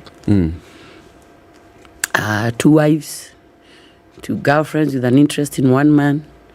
So the battles and the wars around there, maybe I'm imagining this is what they call the poison. What do you think the lesson is? What is it that the ancestors, the Kikuyu and the Lesotho ancestors wanted to tell the people? Is it avoid two wives or understand them or what? I think it was just an insight of if you get two, then you should be prepared for what you just know. Be ready. Just know what you are asking for. If you rattle a snake, be prepared to be bitten by it. Okay. Thank you. Mheshimiwa, you, like you've said, you're a member of the Education Committee in the National Assembly. Yes. Now, we were even having a conversation yesterday because the story, a big story in the Standard, was a report that had been prepared by the Teachers Service Commission and presented to Parliament on the progress of JSS. Now, JSS in primary schools, the government has hired some 30,000 teachers specifically for JSS. Many of them are interns, 21,000 of them, and then the others are permanent. But still, those are not enough for the 40,000 odd schools that we have across the country. And then the TSC then asked the primary school teachers who qualify to teach in JSS, that is those with the diploma and above, to apply so then they can be posted into JSS. But there was no conversation about apply and then you shall get something extra, this and the other. So teachers are not applying. And the TSC was saying, now we're having a challenge because the teachers that would be asking to apply for these particular positions are not applying. 60,000 of them who are qualified to apply for positions in JSS are not applying. All this basically to say that the children who are in grade 7 in JSS have had a challenge with the transition into JSS. Has your committee heard about this? We have heard a lot about it. And possibly what I would begin by saying is that whenever we're going through a transition, I don't know, in Africa or even in Kenya to be specific, we have a problem of transiting from one place to the other. I happen to have been in the first class of 844 in 1985. And young as I could have been, I can still tell that the mess that was there is still the same that is here. We never learn. We still continue doing the same things the same way. And I remember there was a crisis of classes. There was a crisis of the subjects we were doing. Our class have been the first 844 class. Those of you that were around, remember, I don't know, we were building some huts. I think they were trying to come up with something like CBC or something. We built some huts. Arts and craft. Arts and craft. We were cooking. And then the classes that followed us never went through the same. I think we were the experimenting class. Then you also remember in 2002 when President Kibaki came into power. Then again he talked of everyone now going to school, where we had even the old people going to school, and the transition also was another problem because it's like we are never prepared. So the problem we're having with this system is that it's a good system. Actually, it is good, but it appears like there was no good, proper preparation of how we're going to transit from 844. So we are having a big challenge. Number one, we have the issues of infrastructure. We do not have enough classes for the same. We also have a problem of teachers are also saying they've not been trained on how now to handle this system and whatever is happening. And as you have said, we are employing 30,000 teachers. And again, this other time we're going to do in this financial year, we're going to do 20,000 more. So we're going to do about 50,000. But still, they are not enough. There's a big shortage of teachers. And from my own assessment, I've also realized that we have not very many men want to become teachers. I don't know why we are losing men in the education sector. So it's like we have 1,001 problems to be fixed in the system. But one thing that is giving us hope is that it's been fixed in the past amidst all those crises. So we still are feeling we'll make it and we will succeed. If we look at some of the things that have been dogging the sector, let's just look at 2023. And if we say that now we are going towards the third term, in another 2 weeks we'll be on holiday for 2 weeks and then we go back to school. But we're still dealing with certain things. We're still dealing with a backlog of capitation that was supposed to have been sent. The last batch of capitation that was sent was actually covering end of third term 2022 and part of first term. Some more money came, took care of second term a little bit, but there's still a backlog. So I can understand when we say that there are several implementation problems when it comes to the new curriculum. But then there are still several historical problems that never seem to be sorted out. So before we even come and add issues on top of issues, what is difficult in making sure that schools receive the money they need to operate just as they are, without adding a new curriculum, without even going into books and all these other things for CBC? What has been the difficulty in making sure that, from what you understand, and also from the ministry point of view, Treasury, to get money to school so they can operate? Just as I have said that anytime we're going through a transition in this country, it's like we are never sure of where we're going. It's like it just gets us unawares. It's like now it's like we weren't very sure we are going to this system and this is what is going to happen. And as we talk, and I think we are also a very political country. A better part of our life is around politics, to a point that when you watch news and there is nothing political about news, then there is no news. We're used to, and so our politics is what is spread around almost every sector in the country, such that even now when you talk about such things and I try explaining, like I'd give an example. A while ago, we went to Mombasa and we had a retreat on the same, and we talked about the facilitating the students, or rather the what do we call it? The help that is given to the university students. Yes. And we talked about it, and maybe this is something we'll talk later. But when we talked about it and we realized that the help has been given as a blanket to every student in the university, then we realized some of these students that are given the help don't even need it, but they have to take it because it's supposed to be given to everybody. But when I get home and I switch on the TV, the first news I find is that, now the government has scrapped up the help and they have decided they will not be giving help to any student. And I'm like, where was that one said? Because I was in the meeting. I never had that. I had that we're giving scholarships and such like things. So what I'm saying, a number of our things sometimes are affected by the politics that we play in this country, to a point that even like now, when you're talking about the budget, and we have when we came in with the Kenya Kwanza administration, there's the issue where the president says we're not going to borrow on all these things. We're going to wait until we get our own money to be able to do all this. So you realize when you talk to any sector now, they will tell you we're still waiting to get money. We still are not sure. And then before you get to the real story and what it is, then there is a lot of politics around it. And you are there wanting to ask, so where are we? But one thing I can assure Kenyans as I sit on this platform is that I have a son who is 25 years, and he called me in the morning when I was coming and he told me, Mom, I saw you going to Spice. And I said, yes. He told me, Mom, the guys who interview there are very intelligent. So be careful of the things you're going to tell them because they're very intelligent. You have to make sure you speak what you know. And I say, what makes you think I'll not be able to deal with them? He says, Mom, out of all the morning breakfast shows in this country, that's the biggest show. So please, just get to be sure of what you're going to do. And I was like, whatever the boy means, but he was like, he's just moved out of home. And he told me, Mom, be very careful of what you want to go and tell these people. So well, as I speak out, and here I am. So maybe what I want to say is that one thing that I know is happening is that we have been told that Kenya Kwanza is giving a lot of promises of what is going to happen. But I can assure you and look at you people in the eyes and say, I know we're going someplace.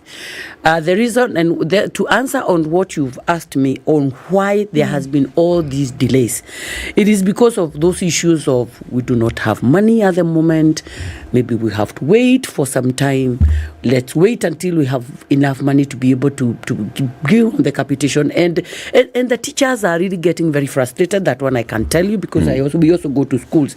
And you find them very frustrated because they have to keep running. Like the other day I went to the special schools in Thika and they are feeling like theirs is even worse because they also expect for the special children. Yeah. But I can as much say that in as much as the money has not been given, we are looking at a point where we are telling ourselves and telling the Kenya Kwanza administration that these things have now to be done differently, because from where we are now and from where the country is going, if such delays continue going on, then we'll be in a more worse situation than we are in you've been before. Today. Let's talk about, for example, the case in Kiambu. I'm sure you have visited very many schools and school communities in your county. Yes. Have you heard parents raising concern about what their children are doing, the grade 7s, what they're doing, the kind of quality of education that they're getting? Have you had concerns from teachers who are telling you, I'm a primary school teacher and I can see my kids who are in grade 6 and I transition them to grade 7 and I can see what they're going through? Are you hearing concerns from the ground? Yes, this is all over because like now when they were transiting from class 6 now to go to class 7, there was all this issue of the change of uniform. And looking at the situation in the country, there were schools that were feeling this is not the right time. We may not be able to do that at the moment. But the schools that really insisted there has to be a difference between the class that has moved from class 6, the class has gone to the grade 7. And parents are still feeling like there's too much pressure. Because also in the system, you realize those people that have children now going to the same system. Fortunately, I don't have one. But from the parents who have children going to the same system, it's like you're learning together. And it's like parents don't want that. Life is so stressful for them to go back to school. To go back to school and now start reasoning with children. But it's like the system is telling you it is now going to be the three of us. The teacher, the pupil, and the parent. And the parents are feeling, no, this is not our area. We do not want to go this direction. And parents are feeling this one needs to be done in school. Just do it in school. Just give us some peace. So there's that one crisis of involving the parents in the curriculum. There's also the crisis of free education being said. But again, when they go to school, there are issues of remedial, there are issues of we do not have this. Parents have to give something to build an extra class. Parents have to give this to build an extra dormitory. They have to give this to build an extra dining hall, because also we I can tell you that the like every year we're getting schools swelling up with numbers of students, and it tells us of how much unpreparedness sometimes we get ourselves into. So parents have to keep coughing money because there is the CDF, there is the county money, but you realize we still are not doing enough. Not enough. Yes, and the parents have to keep giving some money for remedial, money for extra classes, money for extra dormitories, and we actually are when I look at our country sometimes and want to define it in one state, in one word, I say we are a very annoyed country. People are just very annoyed. We're angry. Yes, and everybody feels they want a space where they can say something. So it's the same in the education system, because it's like even us who are in the education committee, we are still looking at so many things that have to be fixed now. If they are not fixed now, then we are doomed. And we have to sit for many hours to make sure that we fix these things now, or they may never be fixed in future. I'd like to ask you a question. Are we going on to a break, Eric? Let's do the break. Let's do the break. Yeah, and then we continue. 7:30. This is Kenya's biggest conversation. The Honorable Anne Muratha is the Member of Parliament for Kiambu County, commonly referred to as, or officially known as, the woman rep for Kiambu. There are also people who say women rep. Okay, it's the woman rep for it's just one for Kiambu County. The Honorable Anne Muratha speaking English on the Situation Room. Boma Yangu is the government's platform for affordable housing. You've heard about it. Yes, I have. And you also know that affordable housing projects are going to take place in all the 290 constituencies. Yes. How many constituencies do you have in Kiambu County? We have 12. So in all the 12 constituencies of Kiambu, there will be at least one affordable housing project. Now speak to the people of Kiambu County and tell them the way that they are going to get ownership of any of those houses that are going to be put up is through Boma Yangu. That's the only way. You have to register to Boma Yangu by going to bomayangu.go.ke, or you can do so by using your mobile phone, dial *832#. That's *832#, and that's how you register into the Boma Yangu. So once a project is ready and you've identified, say, a project in Roiro, and you've seen the houses in Roiro and you'd like to be part of the owner of the houses in Roiro, you will then get into the system, and the system will select among everybody who has said I'd like to own a house in the Roiro project. The system will then select those that can get into phase 1 or phase 2 or phase 3, and that's how you own.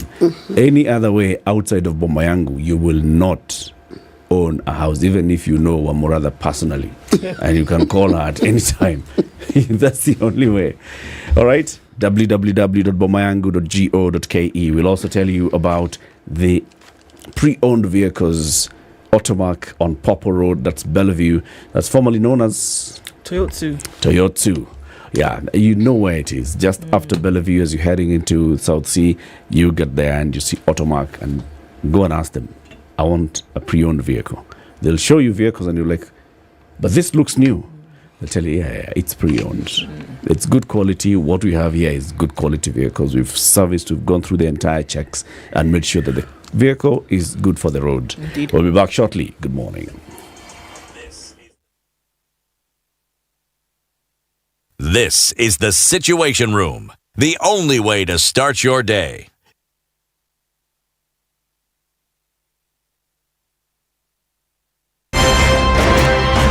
Good morning, and I love your show. Thank you. Having come from a Kikuyu radio background, I migrated to Spice because of the content. I was born in a slum, but somehow I got a break in life. So sometimes when you see the sweating coming out because of the passion and whatever it is, behind the noise, there are people, and we share the same umbilical cord. It shouldn't be like that. I am so disappointed. We used to tell Honorable Raila Amolo Odinga that he's doing politics of conmanship, and even President Uhuru Kenyatta, serikali hii ndio iko na conmanship ya hali ya juu. You cannot promise people that you reduce tax, then you double. In politics, there is the issue of trust. For you to turn around and then stab the same people who gave you that trust, there is no other level of dishonesty.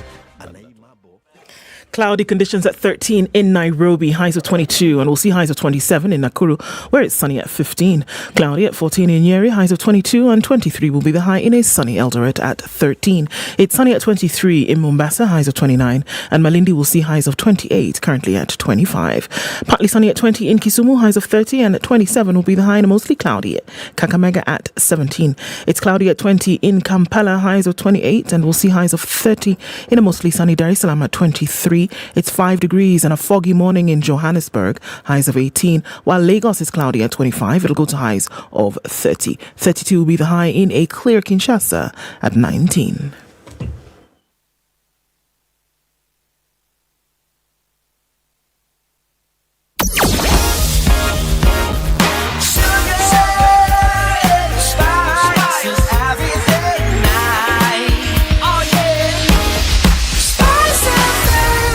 Spice up your life. All right, well into traffic hour this morning. Heavy traffic on Kiambu Road, getting out towards Muthaiga Square. And we're also looking at traffic coming off of the Thika Superhighway. We're going to have to deal with that one. Use your service lanes. It'll give you some reprieve until you get to Survey, where you're just going to have to wait it out. And everybody tries to squeeze through the Pangani underpass. Okay, so we're also looking at traffic on Lunga Lunga, Jogo, and Juja Road. Manyanja and Kangundo also pretty busy. Everybody feeding onto Outer Ring, and there's Langata Road in all its glory, giving it traffic all the way through to Huru Highway. Some of that is going to spill over to Raila Odinga Way, so we'll join with traffic coming off of Ngong Road. It is a busy Tuesday morning. It's foggy in some parts, so you're going to have your fog lights on. Use them. They will help you. Talk to us on Spice FM KE on Twitter, and let's keep things moving this Tuesday.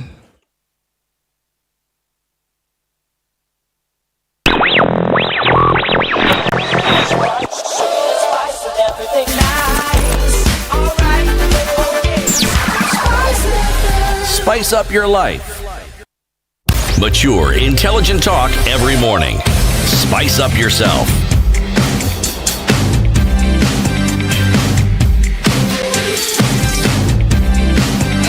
Mornings done right.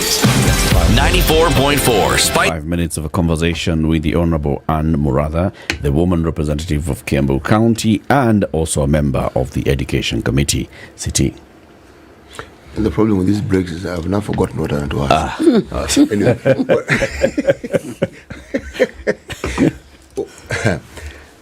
I was listening to what you were saying earlier on about the 844 system.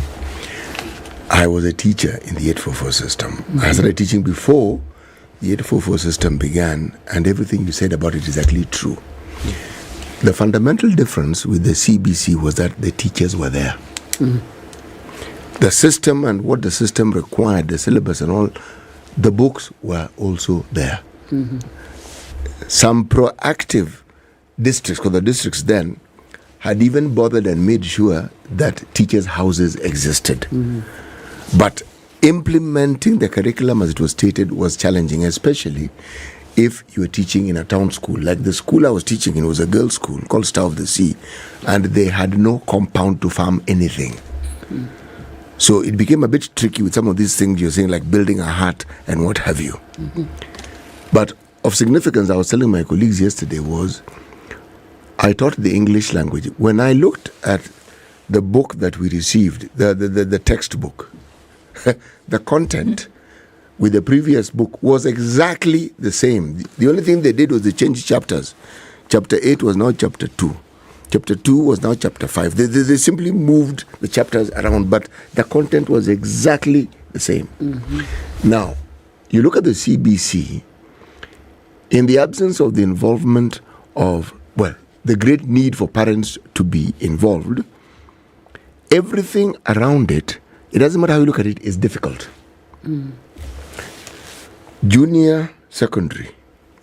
Is it within the compound of a primary school, or is it going to go to the secondary school? And one gets the impression that the debate has nothing to do with education. It's more political than anything else. Mm-hmm. Because in all honesty, if you're going to a secondary school, the curriculum will change. Mm. There are certain things you will do in that school or in that space that you didn't do in the primary school. Mm-hmm. Now, if you leave that particular, the lower primary, the lower secondary, junior secondary. Ndio hiyo lower nilikuwa nasema hiyo. Junior. Mm-hmm. In the primary school, let's say for instance you need a lab.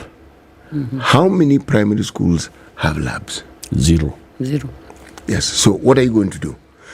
If you're fortunate enough to have a school that is next to a secondary school, you could say they will go to that lab. Now, how are you going to timetable this so that those who actually need, because by the way, the lab in the school has already been timetabled completely. Mm. So how are you going to fit in this? Mm-hmm. We've had that challenge because the primary schools that are next to high schools are sharing the laboratories. And as you say, it's becoming a big challenge because the secondary schools are feeling they're being pushed too far, and they also have their own programs. Then we are on the issue of building laboratories now in the primary schools where they've now agreed that the grade 7 is going to be domiciled within the primary schools. So we talk of the CDF putting up laboratories. But you see now, we are already there. These are things we ought to have talked earlier. Yep. We are already in the grade 7, and we are now asking ourselves, so where is the dormitory? So I mean, where is the lab? And the classes have already started. This is when we are asking ourselves, so where is the lab? Yeah. So we're still in a big crisis. And one reason why in the 2023-2024 budget, education has been given the highest of about 682 billion. It's been given the highest because of all these things that have to be put in place. Because if we do not fix this system now, it might never be fixed. Mheshimiwa, what would have happened if the junior secondary school was taken to a secondary school? What would have happened? It could have been worse. I thought it could have been worse. Why? Because the other day we went to Mukumu Girls. There was the president had gone there and they were celebrating the centenary, 100 years, and the president had taken a bus there, and he told the principal told him, when we asked for this bus in 2018, we had 1,200 girls. So as you bring the bus today, we have 2,500 girls. What? So it is double what, and that's only in the span of 4 years. Yeah. The school is now double. So you can imagine a high school that has 2,400, close to 500 girls, and then now you take these other grade 7 to the same. Now you can start imagining how the high schools would have been now, what they would be now, and still the messes around it. And as we have said, and I said this from the beginning, the problem we're having in this country is we do a lot of politics on almost everything. There's always something political that goes around everything. There will be everything that, even when you talk of church issues in Kenya, there will be politics around. You talk of Shakaora, there will be some politics around. You talk of anything in Kenya, there has to be some politics around it. So we love politicking in Kenya more than the preparedness. So this is why I'm telling you, even me being in the education system, I can look at you in the eyes and tell you that we are in a very serious crisis. But the confidence that I'm giving Kenyans is that it just have to be fixed, and we have to fix it, because if not now, it might never be fixed. You know, Mheshimiwa, go ahead, please. Sorry, Mheshimiwa, even as you say that, I agree that it has to be fixed because the future of generations rests on the ability to sort something out at this point. But even when we say, and we're giving Kenyans confidence that something will be done about it, there has to be some sign. Like, if somebody was standing outside and the sun was blazing hot and we come and tell them it is going to rain, well, somebody would hope that there would be a dark cloud somewhere to indicate that rain was going to fall. In this case, it just seems that there's a mess upon a mess. And the things that we've discussed in the last 40 minutes are just infrastructure. We've not even started to look at the software of the education sector. We have already been told that we are going into STEM when we get into year 9 and 10 and 12. We've been told that the curriculum then will do a belly flop and change yet again. Meanwhile, the teachers are saying they're not going to teach. Now, that's the software of this thing. The infrastructure will pain us before we even get... We are talking about JSS to be domiciled in primary schools, not grade 7. No. JSS, that is year 7, year 8, year 9. This is the first class, and it is already looking like this. The second class joins in January. Because they are finishing now. These 7s will go to 8, the 6s will go to 7. There has to be some sign of this confidence that we are trying to tell Kenyans that everything is going to be all right. And what is that sign? What is it? Are we saying that there is a plan that we can actually read and say, okay, we know that there is a mess, but this is what we are going to do come September, 3 months to the end of the year. This is what we're going to do in October. How are we going to solve the problem of teachers not wanting to teach in JSS? What is going to happen? Are we going to hire more? Are we going to make the 21,000 teachers who've been hired as interns permanent? I mean, there's got to be some sign. And unfortunately, we see nothing. You see nothing because things are just at the very bottom and beginning. Because now when you're talking of infrastructure, it is now that we have just passed the budget. We still have an issue of of the issue, the matters pending in court of the finance bill and the other things. But again, we are saying, and what we have agreed is that number one, for infrastructure, you have now to keep running now. And all I know, the constituency MPs who have the CDF are now onto the issues of building labs, and everybody is feeling we have to have a laboratory. Like now, as we in our kitty, we always have very little money. But I have had the schools and even constituency members of parliament asking, could you be having something small in your gaff, in gaff, to just help us get another lab in a certain. Because everybody is feeling we have to have these labs now. Yeah. So as people as members of parliament are running now in this financial year, everybody is feeling with the CDF that they have gotten, the first thing everyone is looking at in their constituency is having a lab, because that is what the teachers are crying about. Where do we get a lab? The teachers are also crying, oh, where do we get classes? We do not have enough classes, such that even when you tell teachers we're going to build just one class in your school, it's like a hooray for them, just one class. So the issue here that needs to first be fixed is the issue of infrastructure, because the rest, as we have just talked, those of us that were the first year of 844, somehow, I think out of our ignorance, somehow we survived. It's like somehow we survived, because those of you that were around and can remember how 844, this is the confidence I'm giving myself, how 844 started. It's like they weren't sure where we were going. You know what we needed in those days? We needed a workshop. A workshop was just a room. Yes. Called it Karakana. We just needed that. And then when you have woodwork, you needed the saws to come in and the plane. And those were supplied by the Ministry of Education. At some level, they were supplied.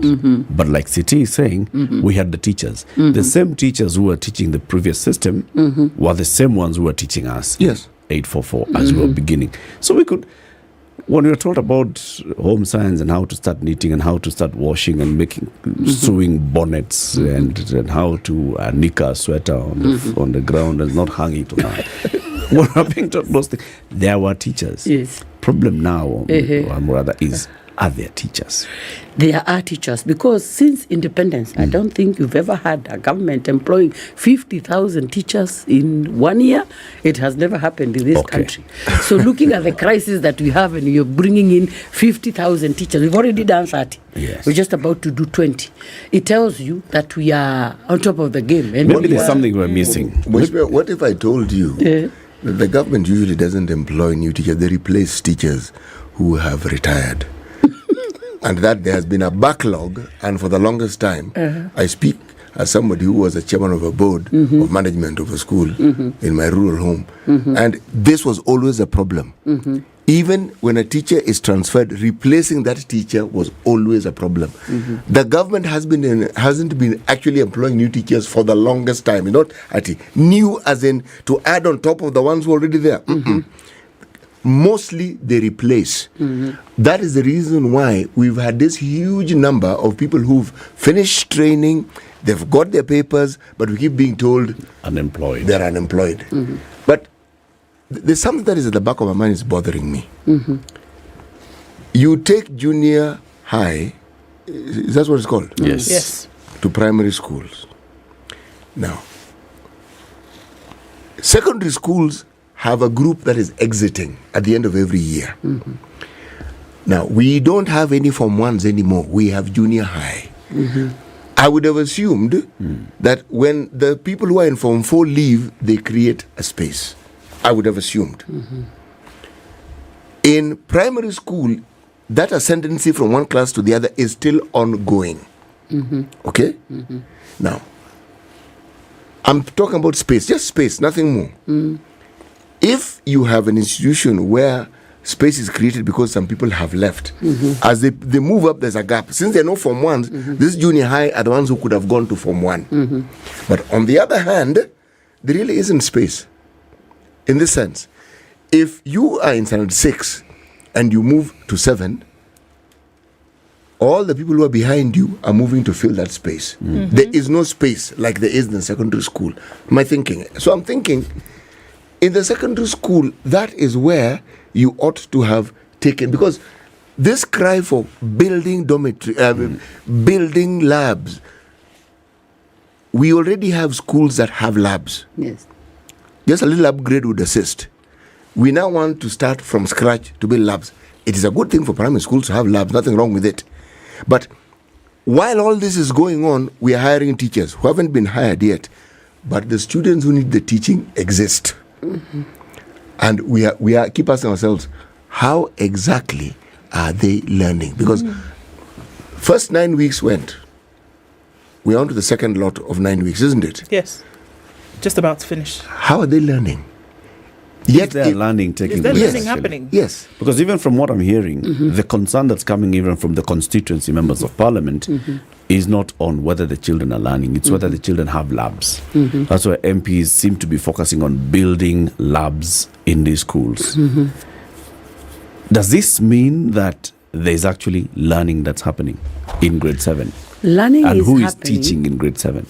The teachers are teaching. Which teachers? But they are still saying they aren't very sure of whatever they are supposed to teach. So who is teaching grade 7? The teachers, the same primary school teachers. So the primary school teachers are the ones who are still handling grade 7? Yes. The primary school teacher who had a number of... how many subjects are there in primary? 12. 12. In JSS, there are 12. Yes. And they are different. So these ones are the same ones who are teaching? Yes.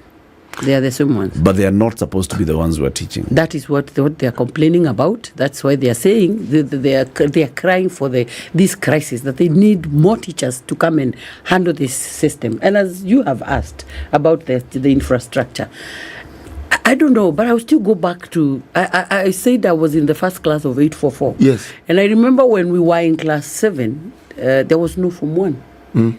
So we went to class 8, there was no Form 1. So when we went to Form 1, there was no Form 2. Yep. When we went to Form 2, there was no Form 3. When we went to Form 3, there was no Form 4. Yes.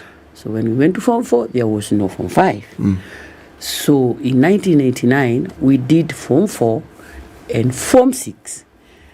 We got into another crisis of university entry for double entries for the Form 6 and Form 4. Yes. And I think that is where we messed the education system of this country. That's where our problems began. I always say we became the problem of this country. That is where our systems of education, that's where our universities, you remember those years, those of you that were there, when somebody was going to the university, it was something big in the community. Prestige of the village. But our year messed this education system of this country. That was when we had a double intake to the university of the Form 4 and the Form 6.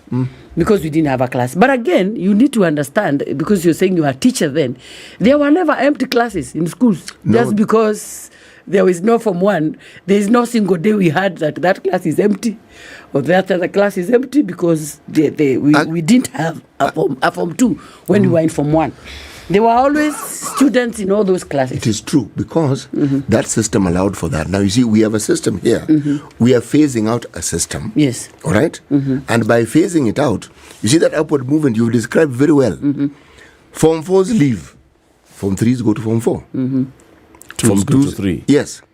1s go to 2. Exactly. There's nobody joining. There's nobody. That's the point. There's nobody joining. Now, that is where now junior secondary school comes in, because there's nobody joining Form 1. We phased out Form 1. See, that is the logic I'm using. And I'm thinking, the schools that had Form 5 and 6 suddenly had space.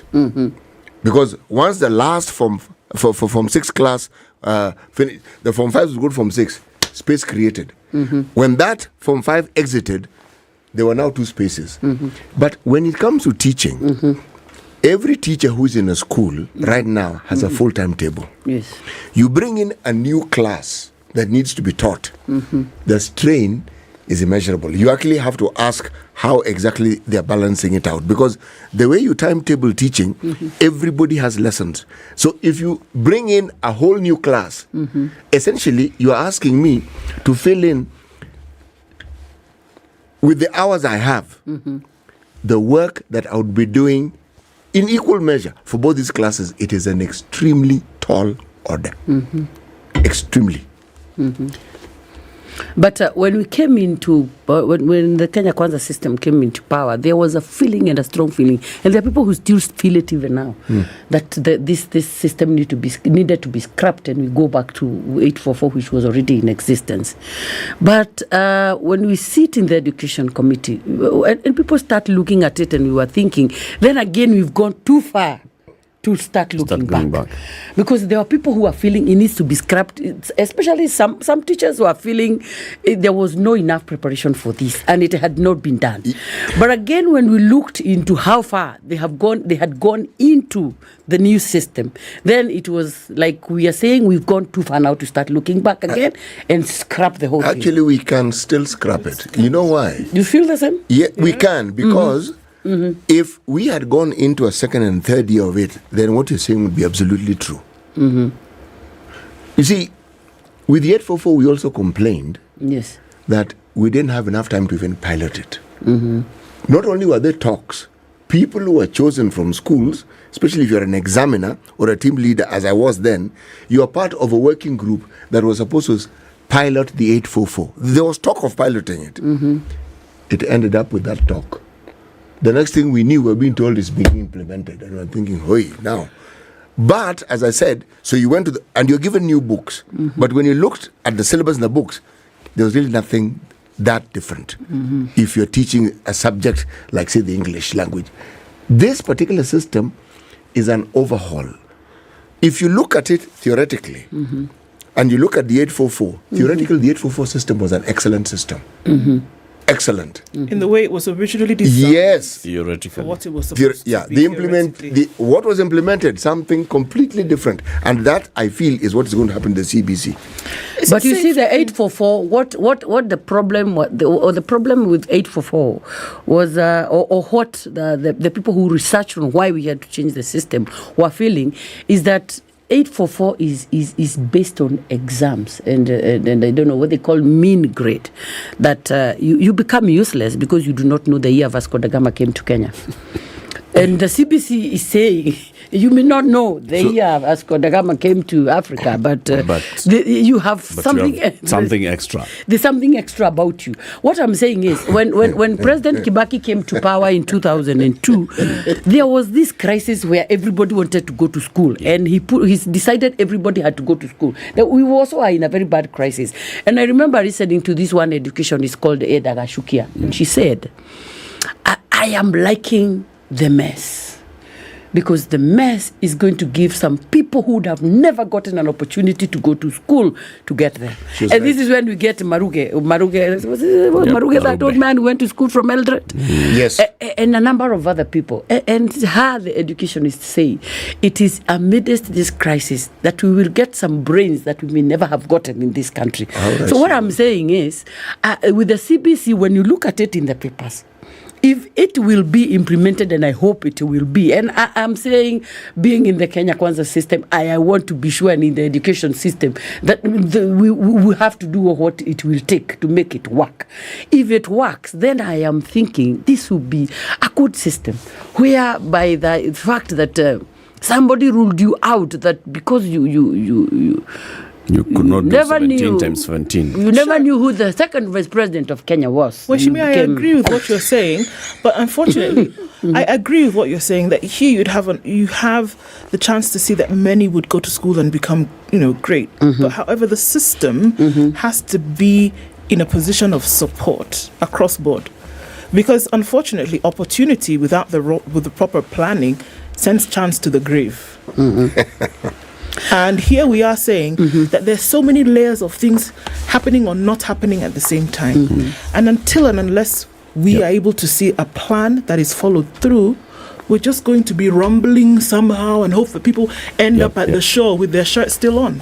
Let me tell you one thing that we are working on as the Kenya Kwanza system, and the issues that we are facing in this country and in our education committee and in the system that we are working with.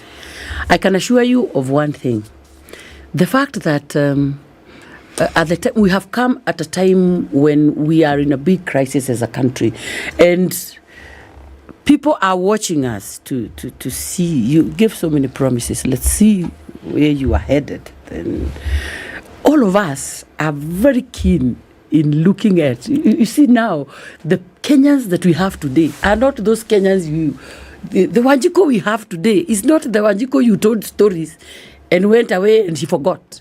The Wanjiko we have today is watching us and it's like, okay, Bania is gone. Let's see what happens. So one thing I need to assure you people is that we are also very keen on what we are doing. Making sure that so that we know the questions that will come. You are to fix this mess. You are to fix this system. You told us you will fix this country. And this is where you're seeing, like every now member of parliament, like now we were on recess. Every member of parliament had to run to their constituencies. Because we know the battles now are very stiff. Yep. And everybody is looking at the faults that we will make. And I can assure you, 2027, the marking list of what we have done will be big. Like a show like this, I am sure you will be taking every already. Morning. And we are 1 year down the line. What have you done? So us in the education system are looking like a day like today. From here, we'll be having a meeting with the interior CS. Because we are looking at all ways now to still curb the exam cheating. And we are dealing with all these people so that we are telling Kenyans, you told us you're fixing this country. Are we going to hear again of exam cheating in this year? Because Kenyans will ask you, so what have you fixed? What did you do? So on this show, I just want to assure you people that the beauty of where we are today is that we are a system that is watched and run by everybody. And people are looking at us in like, let's see what you are about to do. So in a very near future, you will be seeing us, immediately we get this money, you'll be seeing us running around. We're also expecting our GAF money, which is not very enough. It's not a lot, huh? We're going to get the third and the fourth. Time is up. And see what we'll be able to do. But I can tell you, we are on top of the game. We will see. Time will tell. Time is already telling. Anne Wamuratha is the woman rep for Kiambu County. She's also a member of the Education Committee. Time for the news. A minute after 8. And hence those participating should desist from breaking the law that would attract police intervention. It said the demonstrators and the police were brothers and sisters belonging to one country and should live in harmony to protect the dignity of the country. Niombe wakaaji wetu wa Ukambani na kwa jumla kwa taifa letu. Tafadhalini, ikiwa kuna maandamano, twende maandamano na iwe ni maandamano ya amani. At least hata mnaweza beba handkerchief nyeupe. Kumaanisha ya kwamba you are a peaceful person. Tusifanye mambo ambayo itaenda kuleta maafa katika taifa letu, mwagikaji wa damu, hiyo si sawasawa. Na niombe viongozi tafadhali, tuongee amani. Tuongee yale yanaenda kuunganisha taifa letu la Kenya. Tuzungumze and we act towards peaceful coexistence of our people. The National Assembly Budget and Appropriations Committee has endorsed allocation of 4 billion shillings annually as allowances for village elders. The Ndindi Nyoro-led committee approved the publication of the National Government Coordination Amendment Bill, which, if adopted by Parliament, will see each village elder receiving at least 7,000 shillings per month. The National Government Coordination Amendment Bill, sponsored by Kibwezi West Member of Parliament Mwengi Mutuse, seeks to compel the government to remunerate village elders for their role in coordinating government agenda. In the proposed legislation, each village elder will get a monthly allowance of 4,000 shillings for 4 meetings that should be held with the chief, a transport allowance of 2,000 shillings per month and airtime allowance of 1,000 shillings per month. And Principal Secretary for Irrigation Ephantus Kimotho has said the first phase of the multi-billion shillings Lower Nzoia Irrigation Development Project is set for completion within the next 2 months. The 5.3 billion shillings World Bank funded project will once complete see rice farmers within the Bunyula irrigation scheme double their production up to 60,000 metric tons. This project is expected to be complete by 30th of September. It has 2 phases. The first phase is what we expect it to be complete by 30th of September. On completion, is going to benefit around 12,600 farmers. The area coverage at the moment it will expand to an area coverage of 10,000 acres, which on the downstream, I think so far on the upper stream there's 2,500, which is already complete 100%. The other remaining 7,500 is what will come in under phase 2. Speaking after the tour of the project that cuts across Siaya and Busia counties, Kimotho said that the first phase that is set for completion by the 30th of September would increase an acreage of 2,500 hectares. The project was coined in such a way that there were some consultants, some agronomists who are doing a lot of good job in terms of variety. Because for us to increase production, we also have to look at various varieties. They've adopted this variety of Kwamboka, which is proving to yield more. 1 acre is yielding 4 tons, so that means the farmers are going to benefit more. And with the water availability, that means with 2 seasons, we're going to get more double season. Like currently, I think the 7,500 that is left, all of it was to be taken to production, and they did rice. We are likely to get over 60,000 metric tons. And a former White House chef who was working for the Obama family was found dead in a pond on the south shores of Martha's Vineyard, according to Massachusetts police. Tafari Campbell was employed by former President Obama and was visiting Martha's Vineyard at the time of his passing. Campbell was reported missing early Sunday evening after going paddle boarding. This is Newswire. I'm Dennis Aseta. Good morning.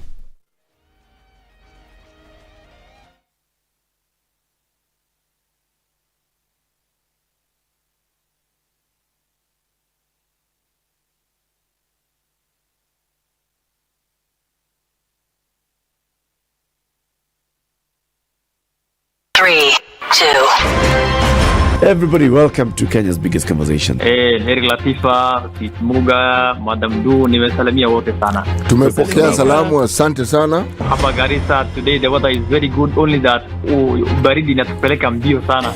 Sasa baridi ni degree ngapi hapa? Hata sijui, lakini madam tunakauka sana. If you want to follow the money trail, you've got to think like a thief to be able to catch that thief. A slap from a friend is better than a kiss from an enemy. You remember the kiss of Judas Iscariot?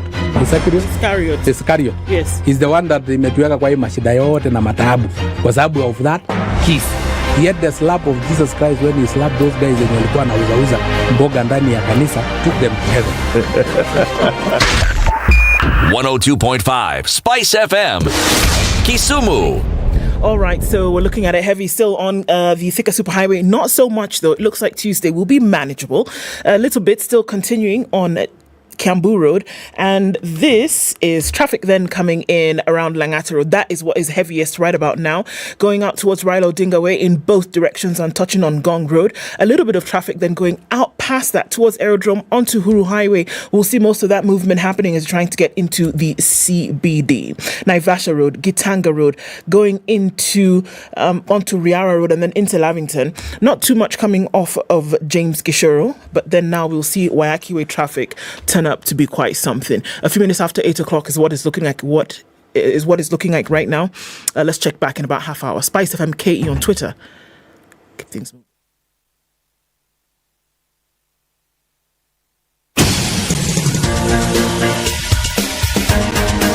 This is The Situation Room, the home of hard-hitting political commentary and penetrating insights about the state of the nation. This is a talk radio experience like no other. The Situation Room, a place for hard truths, debates, and elevated conversations. The Situation Room, witty, political, engaging, deep, controversial. In the room, we have C.T. Muga, researcher, academic, seasoned political observer, a fountain of wisdom in these politically uncertain times. Ndu Okoh, Nigerian by birth, Kenyan by choice, communications expert, Pan-Africanist, a truth seeker and believer in people power, and Eric Latiff, agent provocateur, the man in the chair, seasoned journalist, news hound, a man who believes in punching up, not down. This is The Situation Room, the only way to start your day. And buy Colgate, and you will be doing something big for many people, and that is more than 150,000 people who stand to benefit from one of 30 water wells that will be built in their communities to help them get access to free, safe drinking water. Colgate is saying, let's do this together. As you go to buy your favorite toothpaste, go to Naivas and buy it from there, because part of that money from sales that are actually done of Colgate at Naivas will go towards sinking the 30 water wells in the country. It's an important thing. City, so you have this week to catch up with last week's episodes. I do. Second episode or third episode of Faithless. I need to watch 2 episodes before we get to this. The third one on Thursday. Yes. Is it the third or the fourth? We're getting to that. This is the fourth week. Fourth Yes, one. fourth, yes. So you need to catch up with 2 episodes. Second and third, yes. Yes. Second and third episode of Faithless. Yes. And you loved the first one. Let me tell you, when you find local drama, because it is local drama, yes, with actors you can recognize, even if you may not remember their names, but that give it time, I'll remember. You suddenly find and you say, wait, we not only do we have a budding industry here, but this is as good as it gets. Something that can keep you glued to the screen watching. And you see why it is important for me to watch 2 episodes at the same time. This thing of waiting for the second episode sometimes gives you a headache. I know, so I agree. The first one, now this one I will watch, minimizing anxiety, then I can watch Going the to the next next one. one. Yes. Yeah. And you know the good thing about it? The 4th episode will follow shortly after. I don't have to wait a week. Yeah. Yes. So there's always a joy in pressing skip intro. Yes. Because you're going to the next episode. one. Very nice. Watch 1, 2, 3 episodes of Faithless on Showmax and then wait for the 4th one that's coming out on Thursday. Faithless on showmax.com.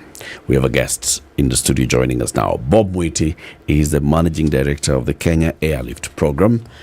He's in the studio. Good morning, Bob. Good morning. Welcome to Kenya's biggest conversation. Asante sana. Very happy to be here.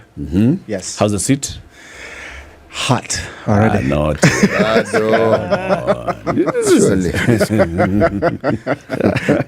It's a hot seat of the Situation Room. Good to have you on the seat. Thank you. And I want to start by giving you some good news. Now, you're thinking of, as an organization, Kenya Airlift program, maybe you're thinking of now purchasing a new fleet of vehicles. Think of pre-owned vehicles, okay? And if you think of pre-owned vehicles, you need to go to Automark. Okay. Where is Automark?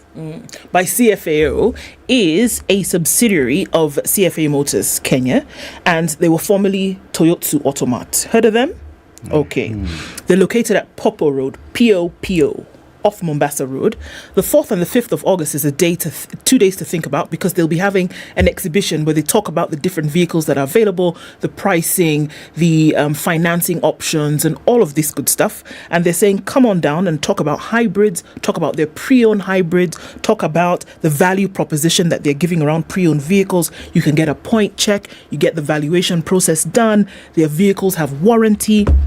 And then there's a trade-in process, aka switch up, deep dive, and then leave with the vehicle, essentially. So you eliminate all the drama of maybe getting an accident vehicle, of maybe getting a false mileage calculation, all of this. No maybes, only surety with Automark by CFAO Motors. Kabisa. You'll tell us what the Kenya Airlift program is all about. But first, here the day's proverb. City? Yes, our proverbs for the whole of this week come from the country. It's written Lesotho, but pronounced Lesotho. Why? I do not know. 2 wives, 2 pots of poison. 2 wives, 2 pots of poison. 2 wives, 2 pots. Yes. Of poison. Now, that's not the first line of a paragraph. That's it. That's it.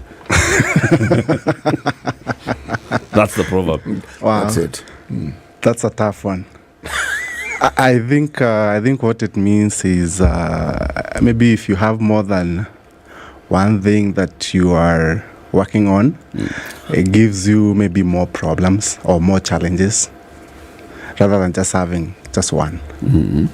Yeah, that's my thinking. More money, more problems. Probably. Okay. It's a good interpretation. Seti, what do you make of it? Well, this one, the reason why I chose it was it puzzled me as well. Okay? You can take the literal meaning and the little meaning will be daunting. The likelihood of dying fast. I'm pausing deliberately. It's a dramatic pause. Yes, exactly. Okay. The likelihood, pause, of dying fast, comma, if you have 2 wives, comma, is very high, full stop. Exclamation. I didn't want to go I want to give that.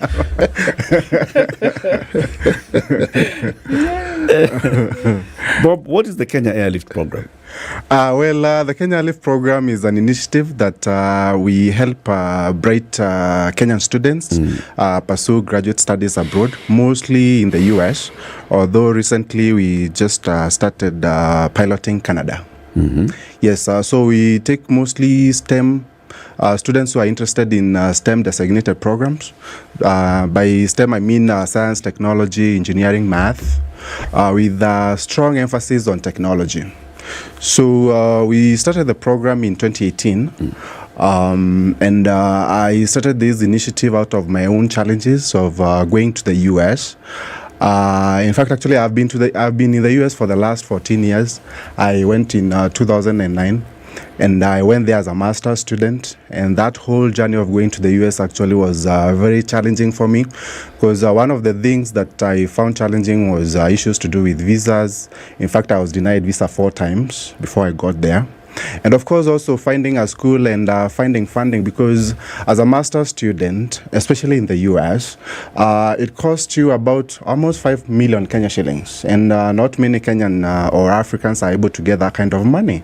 And once I got there in the US as a student and also trying to, transition into corporate world, I also found challenges, because when you go to the US as a student, you really have to figure out how do you transition from being on a student visa and actually working there, if you really want to work there. And that's a challenge for a lot of Africans. We find a lot of, in fact, actually quite a huge number of Africans actually, they go to the US, they are somehow not able to figure out how to transition, and they are not now able to even get the right working documents to live and work in the US. And you find we have at least that % of our people without the right documents to live and work there after they are done with school. And these are some of the things that actually we never really talk about. It's a big problem, but no one really talks about, when people are back here, mostly, for example, young people, they want just to go and study abroad. They don't really know what really happens on the other side. They just want to go. Whether they have school fees, whether they don't have school fees, they just want to go to the embassy, get the visa and just go. They think that once you land there, probably maybe, you won't have any problems. But that's not really the case. And out of all the challenges that I had faced, I felt like there needed to be a way of really helping, bright Kenyan students to be able to navigate through this whole process. Then they don't have to worry about where they're going to get the 5 million to study. Also, that process of, let's say, for example, even if you get a scholarship on the other side, that process of actually going to the US requires money. I mean, from here until you land, you need money for the visa. You need money for something called service fee. You need money for the air tickets. Right now, as of last night, actually, we are booking some of the students who are leaving next month. The tickets are going for about $1,600, just one way. So you have to figure out where to get that money. Once you get admitted to a school, before you go there, you're going to probably have to go through some immunizations. You have to find that money. Also, when you get there, where are you going to stay? How are you going to get from the airport to the school? Where are you going to stay? So all those challenges, I had to come up with a solution for that. And that's really how the Kenya Airlift program was born. So what exactly do you do? Because you said you help students. Yes. So we normally finance the students' relocation, tuition, and living expenses. That whole process of going, the cost of studying, which is the tuition fees, and the cost of living expenses, which is a lot of money. As an international student, probably, if you're staying like in a shared accommodation, you'll probably be paying at least around maybe $500-$600 on a monthly basis. And of course, the cost of food and books and all those things also, it adds up. And we facilitate that through a combination of graduate assistantship awards and tuition waivers from the universities that we work with, and On top of that, we offer unsecured international student loans. Now, maybe I can clarify a little bit. Yeah, so we do have partnership with universities in the U.S. One of them actually is the university that I went to. It's called Indiana University of Pennsylvania.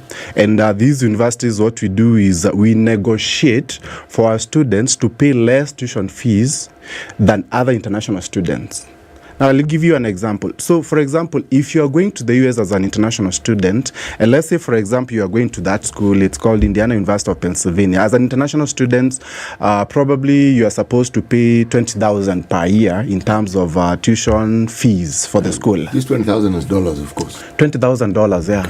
$20,000 as an international student. So what we do is we negotiate with the university and tell them, hey, those students who are coming through the Kenya Airlift program, we would love you guys to reduce the amount that they have to pay, so that instead of a student who is coming through the program having to pay 20,000, they can pay, for example, something like 15,000. Now, but you see that 15,000 also, in as much as you've negotiated for the waivers, still that 15,000 not many students can be able to get that money. So what we do is we behind the scenes actually we are financed by an organization based out of the US in Washington DC. It's called Empower Financing. It's more or less like a bank, fintech company, and they are the ones who help us with that portion of the tuition and living expenses. So you don't really have to worry about all that. Let me ask this question. Yes. I like what you're saying because one assumes that you only need to get up, get to the airport, find a plane, board it, and go to the US, and everything will be fine. Correct. It's a lot more complicated. Very. Now, is this a social service that you're providing, or is it a business? Very good question. Actually, we are registered as a corporation in the US as the Kenya Airlift program. So we are not a how do I put it? Non-profit. Non-profit. You are not a not-for-profit. Yes. You are a for-profit. Yes, for-profit. Yes, organization. Correct. Yes. Very good. Yeah. So how do you make your money then? Because everything so far, the students don't seem to be benefiting. At what point do you make your money? Absolutely. So, so when students join the program, so in as much as we are facilitating, relocation expenses, tuition and living expenses, also the students, they have to make some commitment to join the program. At a minimum, our students are required to put in $1,100 to join the program. To join the program? Yes, $1,100 to join the program. That is your entry fee? That's our entry fee, yes. Okay. And of course, you have to meet the academic requirements, which is basically you must have scored at least, if you want us to, there are two options of the program. If you really want us to help you with the relocation piece, you must have scored at least a B plane in KCSE with a B in math or physics. And once you join the program, you are supposed to take an exam called GMAT or GRE, which you are supposed to pass very well. In fact, for a GMAT exam, at a minimum, we require 550 out of 800, which is not really an easy score to get. GRE, you have to score at least a 310 out of 370. So we take the best of the best, because of the fact that we have put in a lot of, there's a big stake that we have in these students, so we don't want to end up picking someone out there and then giving them money, and then actually they are not interested in going to school. They're interested in doing something, other things in the US. So we are very, very strict with the kind of students that we really look for. But also on the other hand, if you scored a C+, we know that still you are still smart person and you can be able to handle graduate studies. So if you scored at least a C+, we don't require you to do the GMAT exam, but we require you to pay for your relocation.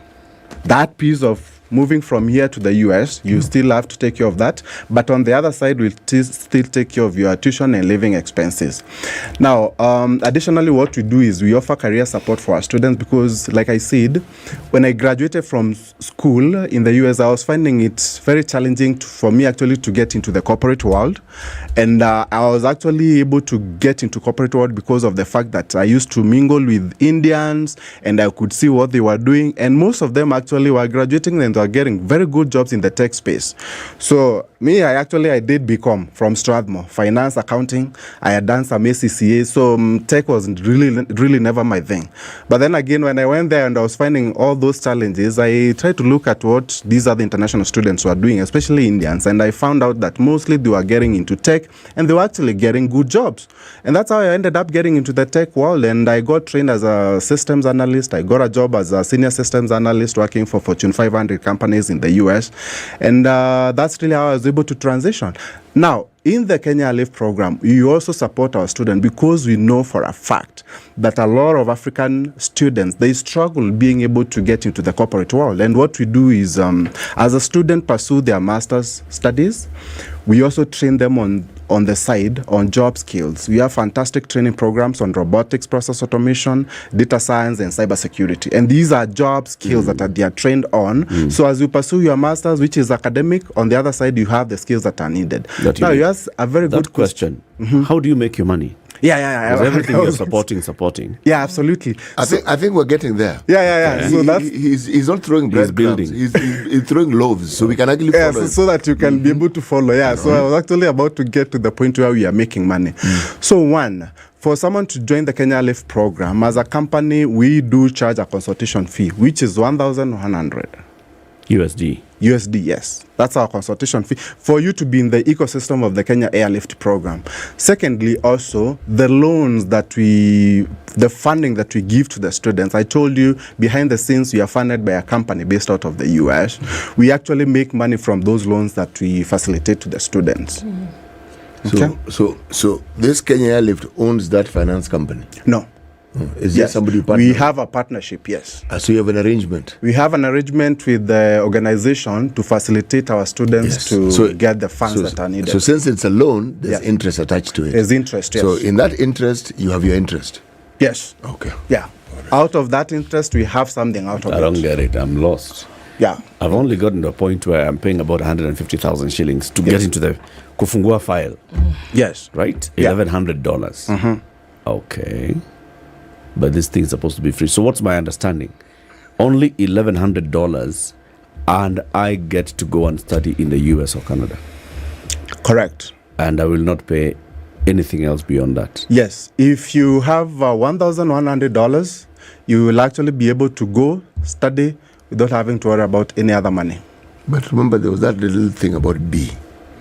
You need to get a mean score of B, and you need this subject called maths and physics. They don't want to know whether they taught it in your school or not, but you need as long as you've got good scores in math, physics, you need that, and overall B and above.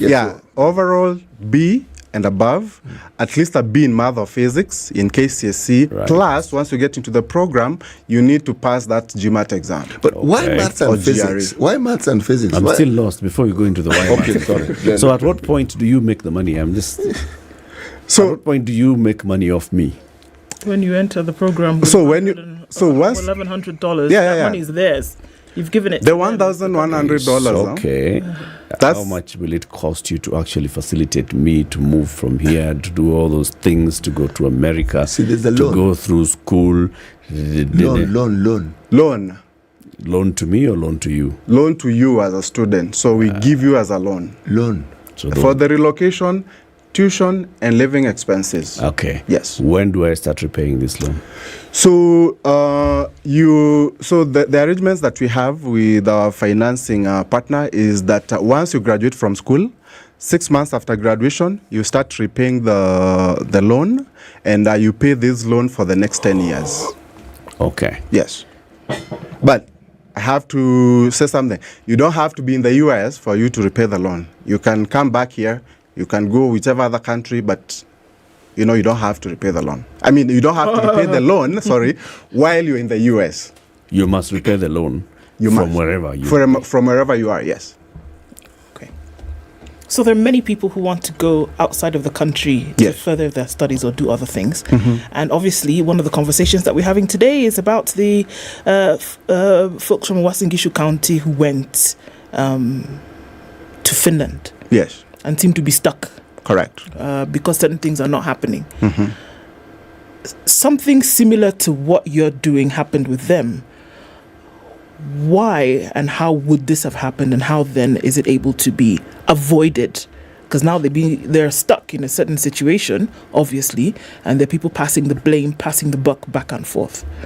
And who's to say that these programs that would essentially be taking young people out of the country will guarantee that they get their education and then they're free for what they may or may not have paid?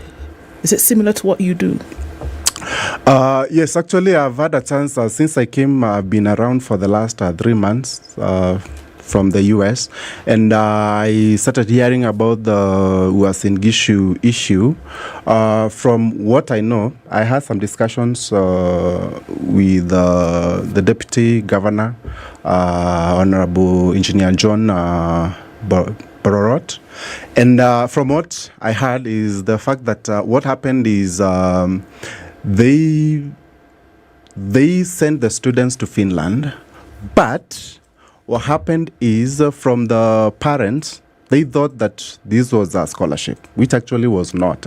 So basically what they were doing is they were collecting money from parents, and then they would put this money in a pool, and from this money they would use it to pay for the school fees for the students who are already on the other side. Now, the problem here was when the students were going to the embassy to seek the visa to go to Finland, the assumption was, and the documents that were being presented to the embassy was that this program was a scholarship, and it was a scholarship from the county that is facilitating the students to go and study, without actually specifying that, the students have contributed the money and all that. So what this meant was there was not also enough money from what I heard, enough money to be able to pay for all the school fees for the students who are on the other side, which now created a problem where students are not able to pay for the school fees, and the school needs the school fees to be paid, which now, if they are not able to pay for the school fees, then it means these students are more or less likely to drop out of school and become it's usually called out of status. Basically means you are not a student anymore, and you are basically there illegally. And the only thing that the school can do is basically report you to the immigration, and the immigration, they start the processing of deporting you back home. So that's really the situation that is facing most of the students who are in that program. And I feel like it was a very good, great idea for them to actually come up with something like that. But the problem was really the execution of especially to do with financing, because even the schools themselves, as an international student, for example, even with the US, you are required to show that you have funding. By the time you get that visa, you have to show that you have financing for a whole year, which basically, especially for the US, most of the schools actually, you are required to show at least that $1,000, which is around at least 4 million something.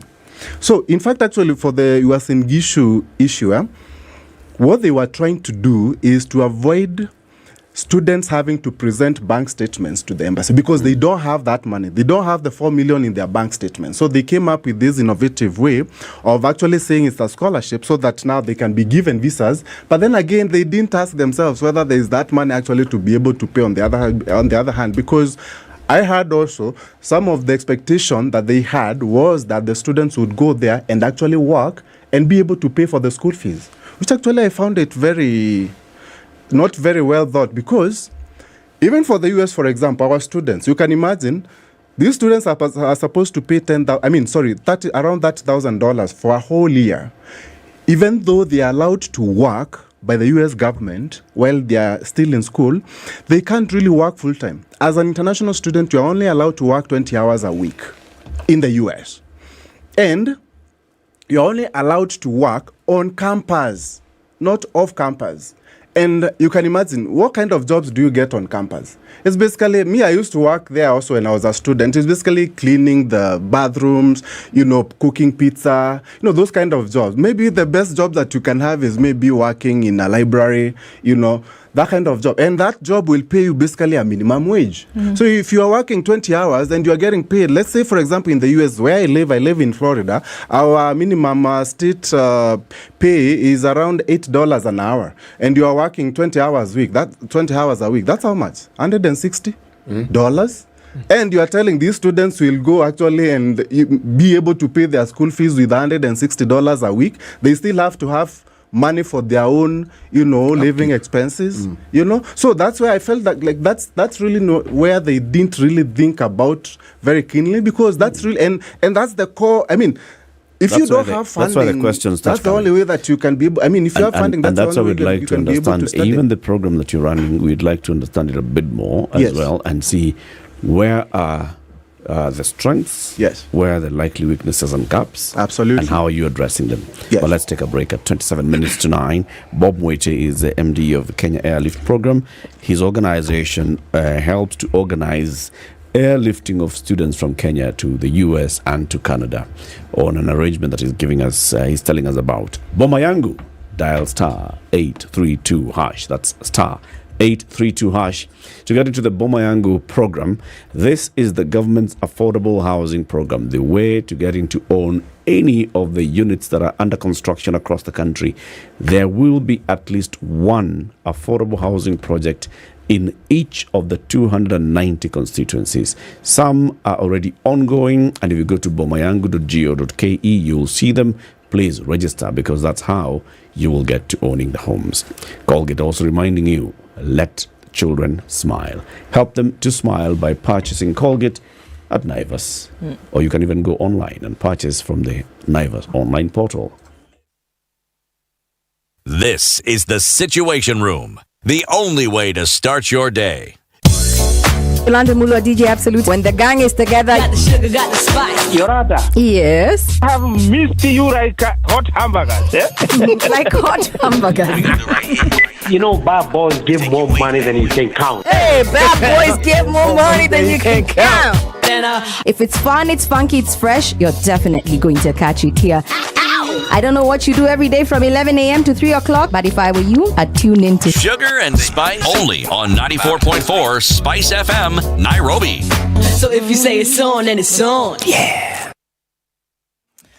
Cloudy conditions in Nairobi at 14, highs of 22 and lows of 13. We'll see lows of 15 in a mostly sunny Nakuru at 18, going to highs of 27. And it's 14 and sunny in Nyeri with highs of 22. We'll see lows of 14. 14 will also be the low in a sunny Eldoret at 16, going to highs of 23. Partly sunny conditions in Mombasa at 25, highs of 29. And we'll see the same in Malindi, where it's sunny as well. It's sunny at 22 in Kisumu, highs of 30. And we'll see highs of 28 in a partly sunny Kakamega at 20. In Kampala, it's cloudy at 20, highs of 28 and lows of 19. And Dar es Salaam is sunny at 25, going to highs of 30 and lows of 22. It's a foggy morning at 6 in Johannesburg, highs of 18. And Lagos is cloudy at 25, going to highs of 30. Kinshasa, we'll see highs of 32. It's currently partly sunny at 21.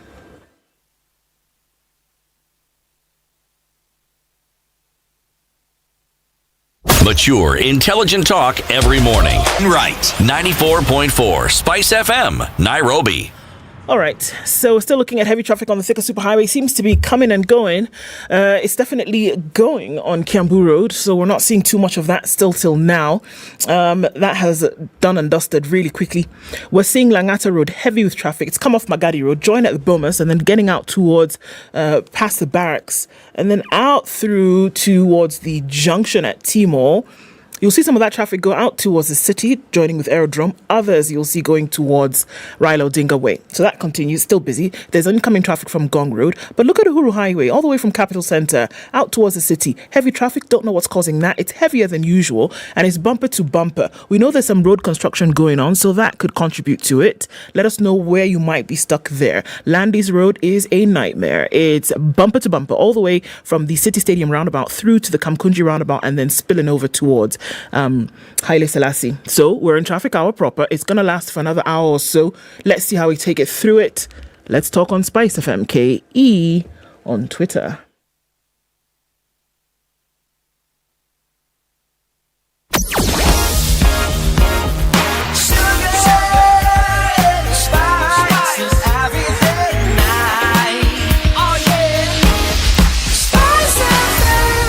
spice up your life. Mature, intelligent talk every morning. Spice up yourself.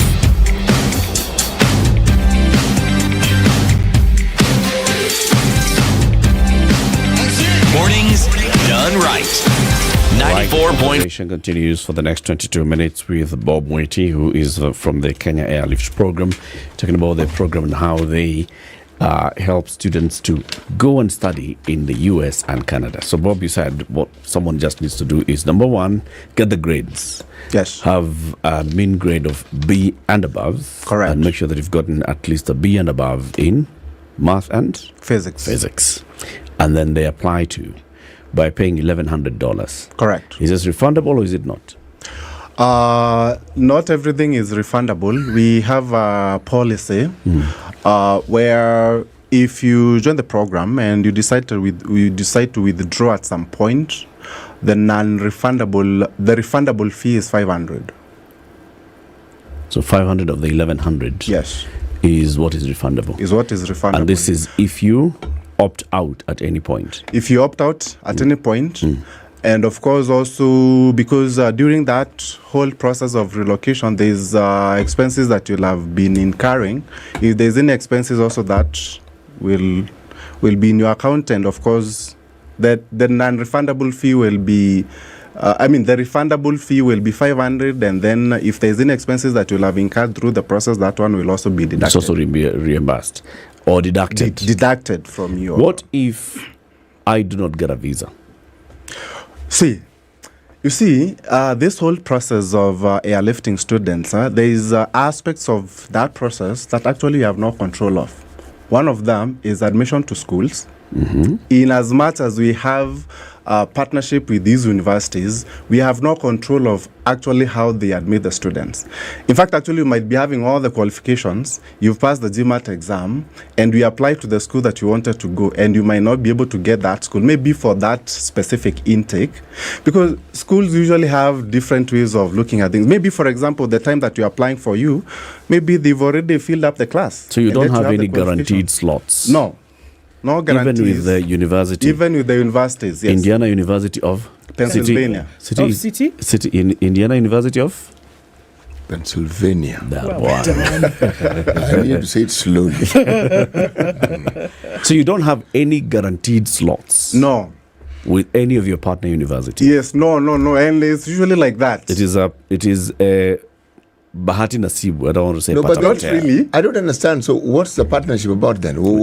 If there are no guarantees, then what's the partnership you can for? You can't be guaranteed admission because there are slots. Yeah, slots. There's no. You can't be guaranteed admission if I meet the requirements. Yes. See, the thing is, in fact, actually, even when I say you are not guaranteed, it doesn't mean like we have students who, it's very hard for you actually not to get admission, because once you get into the program also, because it's not just that university, actually you have around 10 universities, we have our team that looks at the specific requirements from specific programs within that university. Maybe your background, let's say for example, you want to do Master of Science in Cybersecurity.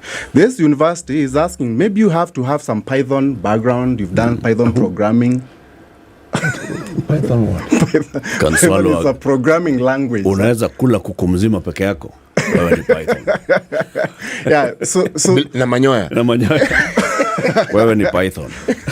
Yeah, so there's those specific requirements. In as much as the university also, we have an MOU, yeah? So if you don't have maybe that kind of background, you can't get into, most likely you won't be able to get into that school because it's competitive. My thinking is limited in this sense. I am looking at university requirements in Kenya. Yes. And at the time when I first went to university to study education. Yes. All I needed was to get a certain grade. That's it. Yeah. And I would get what I wanted if I qualified for it. Yes, there were times when you couldn't, but in my case, I got what I wanted. Okay? There were no issues. Yeah. I even chose whatever it is that I specifically wanted to learn. Now, are you saying that with the partnerships you have, I pass my GRE, I have, in fact, an A in maths and an A in physics. Forget the B that you're talking about, okay? And every other requirement, all those, I've ticked the boxes, as they say. I still don't have a guarantee. You will. So, you see, when we onboard students into the program, those are some of the things, because actually we are certified by an organization, an agency called the American International Recruitment Council, and we actually have to have those disclaimers that in as much as you have every qualification, you are not guaranteed admission to universities, because that's the decision of the university, not us. The universities, they are the ones who make that decision. Yeah, they are the ones who make that decision. So you can't make that decision on their behalf. Yeah, so basically our work is to basically make sure that you have the right qualifications. We present basically the right candidate to the school for them to admit. So we make their work easier. So, but it doesn't mean that I must pay the 1,100 to you before you make the application for me. Yeah. Once you are getting into the program, and once I've done that, once you accept my 1,100, you have also checked, and I've seen at least I've made the minimum.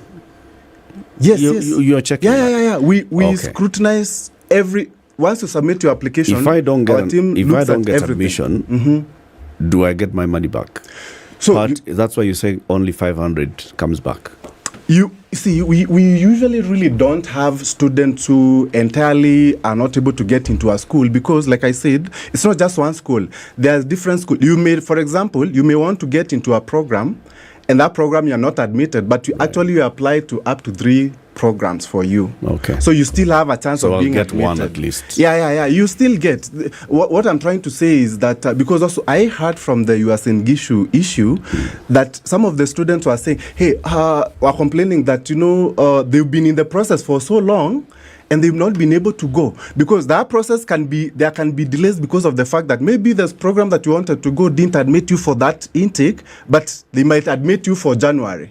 So now your process will take a little bit longer. We have students who take actually even more than a year. That whole process of going to the US through a program, it takes a year on average. So in this case for the Wasun Gishu thing, which is what we're focusing on at this point, yes, there would have been no indication from what you're saying that there was something afoot, because it is normal, according to you, to wait for some time before you get your admission. It's normal, according to what you're saying, that you could pay something and you would go on the other side and then maybe pay the rest. It's normal that you pay something and get a scholarship, because that is what these folks believed, that they were on scholarship. However, there's something that they did pay to go. All of the things that led up to these students going from Kenya to Finland, the information that they had then was normal. In a program like yours, it is then normal. There would have been nothing that would set off the alarm bells in anybody's head that, there was something wrong, isn't it? Yes, you see, key thing here is to really let the students know upfront how exactly this whole process works. Because one thing that I've noticed also, even with us, we normally get people calling and saying, oh, you know what, I saw about Kenya Airlift program. I would like to know what the scholarship is all about. Did you hear? Scholarship. But if you look closely, it's actually not really a scholarship. We are basically facilitating, helping out with the funding. Just because we are giving you, for example, the tuition and living expenses funding, it doesn't mean actually this is a scholarship. And even, I think, for the Wasun Gishu case, the problem was the parents were meant to believe that it's a scholarship. How can it be a scholarship when you're actually footing at least 1 million? Because for them, they were actually supposed to pay for the school fees. And at a minimum, they were paying at least $1 million plus. So how can it be a scholarship when you are paying $1 million plus, So maybe the communication to the student was the one that was off. No, yes and no. There's something about Kenyans and education for their children. There's something about Kenyans and education abroad. Yes. Now, the believability factor is profound. Anything that seems to promise a parent that the child would have a better chance of getting a better career and earning better money is something that parents approach almost by faith. Correct. So the details that we're talking about here, so long as it meets the criteria in their head and they're satisfied, it's a low threshold. people, it's easy to convince. Now, that's number one. Number two, depending on who is telling them. If you listen, this was Singishu case. The number of people who are involved in this, and the names which keep popping up, the believability factor was high. Correct. Because if so and so is involved and so and so is involved, this thing And must it's kind of like a government and a county thing. So why can it?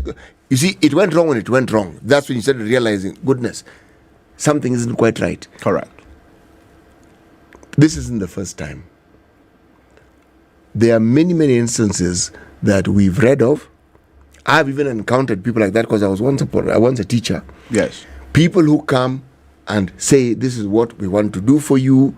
This is what we're hoping we'll do for the students. And one or two of them, when you start asking questions, you realize they don't really have answers to the questions I'm asking. So you feel this may not be quite what they're saying. Correct. But how do parents get to ask the right questions? That is what I'd like to ask you. Because you have a system which, as you say, works. What questions should parents ask when someone comes and says, we have a program that can help you get your child abroad? Yeah, the bigger question is actually one, what am I putting into this initiative as a parent or as a student, yeah? And if I put in this amount, what in case things don't work out? Because like we said, it's not like 100% guarantee that it will work out, right? If things don't work out, then what do I get back as a refund? Probably. So all that needs to be stipulated somewhere. Maybe in a handbook, for example, like us, we have that 2-page document that actually has the schools that we work with, the programs that you can choose, the cost of studying there, and everything else about what you are contributing is goes for what. So that now, even as you join the program, you have already read that handbook, and it's very clear to you that this is actually how the program works. In case you have any questions, we have a team that you can have a team that is there to really answer those questions and make you become at ease for you to be able to proceed with the process. Because the last thing that you want to happen is for a student to actually join the program. They don't know how the program really works. And then 2 or 3 months down the line, they are withdrawing from the program. And the moment you withdraw, you've already lost at least $500. Yeah. So it's very, very important that they understand this is how it works. If you put in this money, if you are not able to succeed, then you're going to lose this amount of money. And that's actually normal. As long as it's put in a document that actually tells the student and the parent that this is how actually everything works. Because that's the point. The point is in the clarity at the very beginning. Yes. You know, at the point when somebody is signing up, what exactly are they signing up for?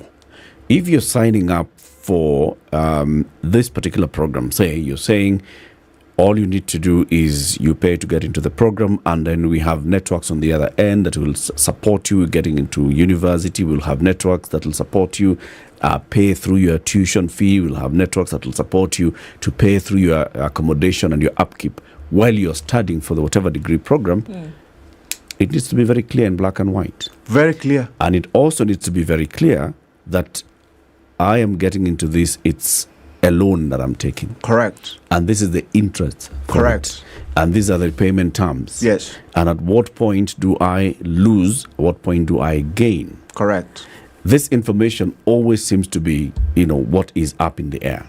So, for instance, in the case of your program, when you've paid somebody has paid you 1,100, and you've helped them, let's say, secure that intake into a university. What are you using to prove that they'll be able to pay? All right, so because the university requires proof that you will be able to pay. Yes. The embassy requires proof that you have somewhere that you're going to stay, that you are going to be able to pay for your tuition. Yes. So what are you giving me? And not just, you see, the problem that we normally have with a lot of our African students, they think just giving the documents is proof. Even to this, you find, I'll give you an example. Mostly, you'll find a student will go and pick a bank statement from someone and they claim they are an uncle, yet they don't have the actual funding. They just get a bank statement, they present to the school issues them with the immigration document called I-20, and this is the document that you take to the embassy. And the embassy at that point also will ask you, how are you funding your education? And then the student will say, oh, I have my uncle who is paying for me. Some bank statement from somewhere, River Road or I don't know where. And they present that. Maybe if they are good enough and they're able to convince the visa officer, they'll get the visa. But guess what? They don't have the actual funding. They basically presented the documents. And actually, even for this Uasin Gishu case, I think also this is, to some extent, this is what was happening. Because the county government was gave the students a document that they were presenting to the embassy purporting it's a scholarship, and it was not. But they didn't have, even though they were collecting the money, actually they didn't have the money full. They didn't have everything sorted out in terms of how they were going to fund the students. Now, in our case, we have to make sure that these students are actually approved for a student loan to go and study. You cannot leave the country without that. And in fact, actually, those documents, the loan document that says you've been approved, let's say, for example, for $30,000, that loan document is the one that we send to the school. The school confirms, certifies, and confirms from our lending company, the one that actually gives us the money. There's partnership with that company as well. So what's this company? What's the company? It's called Empower Financing. That's the guys that fund us behind the scenes. So the documents are sent to they're given to the student, and the student sends to the school, and the school confirms that that loan has actually been approved for that student. But the thing that Empower Financing requires for it to advance this loan is some sort of guarantee that will get its money back. All right? It's a financial institution. If it's a commercial bank, if it's a microfinance, whatever, if it's an US SACCO, whatever it is, for it to advance a loan through, Kenya Airlift program, and then it comes into Latiff, they have to have some guarantee that Latiff is actually going to repay. Yes, you see, when that process of applying for the facility to go and study, which is you who's doing, which is us Airlift as the Kenya Airlift program, yes, we also engage the students, in terms of the application process, and because there are some things that, for example, there will be required by the lender for us to be able to submit a successful application. For example, where you live, your details about here. Because they need all that, because this loan is unsecured. You are not presenting any collateral, like, what do you call it? Easy logbook and things like those. Nothing. Basically, what they look at when it comes to underwriting for that loan is that you are brilliant, you're good. Chances of you succeeding are high. And for them to be able to make that judgment, one, you must be going to a school that is supported by this company, Empower Financing, for example. This is not just any school. It's actually some of the good state universities. Secondly, you are going to study a program that is marketable. And I told you, as we mostly specialize on STEM designated programs, mostly technology, they know that, for example, if you are going to do Master of Science in Data Science, chances of succeeding, they are high. I mean, that's how they look at things. You may succeed, you may not, right? Again, who knows whether you might get a job or you might not get it, but that's really what they look at. So by the time they are approving you actually have everything that they are looking for, and you agree that, of course, you're going to repay the loan, you agree to the interest rates and all those things. So, then they give you the approval. So, Bob, let me just confirm something. Yes. So essentially what we're saying here is that this student already has met the mark because they've done well in school. That has nothing to do with you. Yes. Right? Yeah. They've applied for a marketable course. Again, another thing that has nothing to do with you. Right? They've been accepted by the university to go to this school. Correct. Again, something else that has nothing to do with you. Yes. They're, however, going to pay you an amount of money to then operate within an ecosystem, which the only thing then you're doing for them is to get them a loan to pay for their school fees, which they have to pay back. Is there anything else? Well, very good. Remember I said that our program, for us, is not really just a matter of just sending students to the US to study. We've known, having personally been a student, I know the challenges that students actually face during this whole process. One of them, actually figuring out even the course that you are going to study, you need experts.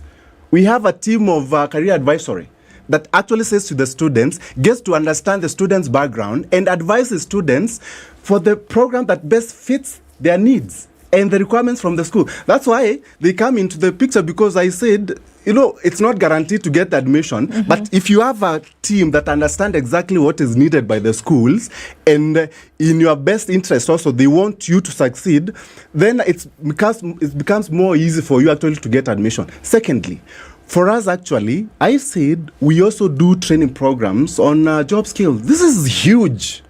This is a big deal, actually, because sound like Trump. This is huge, for real. Because I'm saying this out of my own experience, having been a student in the US. It's very, very hard for you to transition. Let me ask you a final question. Yes, Bob. Are you registered in Kenya? Yeah, we are registered in Kenya, and we are registered in the US as a company. In the US as a C Corp. Here in Kenya, we just got registered as a limited liability company. Okay. Yes. Who are how many directors are there? 2 directors. What are you registered as? As a financial institution, as an education program? What are you? Education and technology consulting company. Okay. Yes. So it's a consulting on this end, you're a consulting company. And in the US as well. In the US, you are also a consulting company. Yes, you are also a consulting company. Okay. Yes. But you're connecting me to a lender. We are connecting you to the lender. We are connecting you to the schools. We are basically connecting you also to the companies that can be able to potentially also hire you. Because what we are doing is we are helping you and training you on job skills so that you can be marketable once you are done with school. Okay. Yeah. Bob, we thank you very much for joining us today. No problem. Thank you very much. Yeah. Bob Witty is the managing director of the Kenya Airlift program. We've been talking about students going to study abroad in the US and Canada. Keep it here for more conversations coming up in the next hour. Good morning, 9 a.m.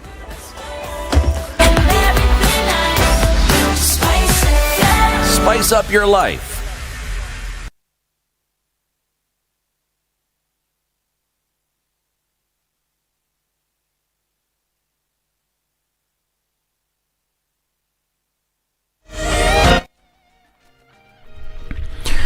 Good morning, this is Nizwa. I'm Dennis Aseto. Cabinet Secretary for Interior Kithure Kindiki has confirmed that Rugo Conservancy in Baringo County has now been gazetted as a disturbed area and no one is allowed to graze livestock there. This is after an intelligence report indicated that bandits and herders who had initially been dispersed are regrouping in the area. This, according to the CS, will reduce cattle rustling and banditry within Baringo South, an area that has been battling runaway security for a long time, as communities living in the region have been severely invaded by neighboring community, displacing them, causing deaths and stealing their livestock. He further ordered the reopening of schools that are closed as others are still being rebuilt after they were destroyed by bandits. The schools include Rugos, Bartalo, Gelecha and Ramacha. And the National Council of Preachers and Imams is calling on retired President Uhuru Kenyatta and President William Ruto to find a solution to their differences that has existed for a very long time. The Secretary of the Council, Sheikh Mohammed Khalifa, has emphasized that only dialogue will end the hostility that has existed between them. Sisi wenyewe tukae na tukubali lile ambalo kwamba liko la sawa tulifanya. Meza roho, meza mate, kaza roho, lakini uangalie hata kama wewe hutapata katika lile jambo, amani ya Kenya iwepo. Mwito wangu sana kwa wananchi wadogo, ndio tunaumia. Viongozi hata sasa hakuna ambao kwamba anaumia. Wanaumia ni wananchi wadogo na wanazidi kuwa maskini pale tulipokuwa. Kwa hivyo tuacheni maandamano, tutafute suluhisho la kisawasawa. Regarding demonstration, Khalifa urged Kenyans to distance themselves from the protests, considering that they are the ones most affected by them. Waangalie namna ya kuleta amani katika taifa hili. Wao wanajuana, wako na watu karibu, wasemezane na waondoshe ile uhasama mkubwa ambao kwamba uhasama huu umeendelea kwa muda wa miaka 5 kati ya aliyekuwa rais mstaafu Uhuru Kenyatta pamoja na rais wa sasa ambaye kwamba ni Bwana Ruto. Tungeomba wao wawili waweze kuondosha ile uhasama na chuki zilizokuwa kwa muda mrefu, waangalie taifa letu la Kenya liko vipi. Kwa shauri rais mstaafu, yeye ni mmoja anayekwenda kupatanisha nje ya nchi ambapo kwamba amepewa majukumu ya DRC. Ikiwa utapatanisha watu wa nje na kwako kuwake, hakutakuwa na picha mzuri. Former Mungiki leader Waina Njenge and 2 others after spending the night today will know their verdict on their bail hearing today. Chief Magistrate Francis Kiambi ordered that they be held at the Industrial Area Prison as they wait their ruling on whether they'll be released or not.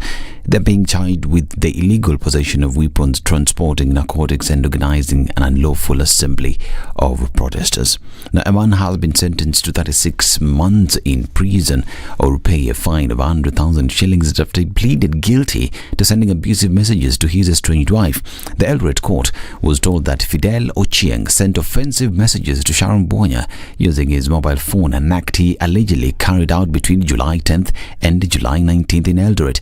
Defending himself before the judge Nancy Baraza, the defendant asked the court to forgive him, saying that he wrote the messages out of anger he developed after realizing that his wife, who claimed to love him very much, separated from him due to the influence of her parents. And Environment, Climate Change and Forestry Cabinet Secretary Soipan Tuya presided over the planting of 10,000 trees in Mount Elgon Forest in Bungoma County to mark a birthday. The indigenous tree species were planted at the Cheptais Forest Station in Chepuk by area residents, led by CS Tuya in a day-long exercise that was attended by tens of Bungoma residents. And detectives are investigating an incident in which a 77-year-old woman died in a fire incident in a village in Gatanga, Murang'a County. Lydia Wanjiku's body was found in a house long after a fire had consumed the body. The cause of the fire was not immediately established, but police suspect arson. Residents say they responded to the scene in Karangi village after an alarm and found the house on fire. Meanwhile, police are also investigating an incident in which a man died after being assaulted in Korogosho area, Nairobi. The man was assaulted at the Ndora dumping site by being stabbed in the head. He was rushed to hospital, where he was pronounced dead. On arrival, police say they're looking for a non-suspect in the murder. This is News. I'm Dennis Aseto. Good morning.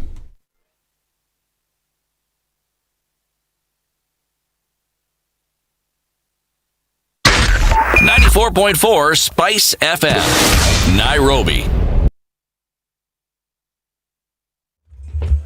All right, so still looking at some traffic in the city this morning. Still a little bit heavy just around Survey on the Thika Superhighway into the CBDs where most of it is happening this morning. And we're seeing some of it on the northern bypass still continuing, coming in through towards Ruaka and Kitisuru out towards Limuru Road.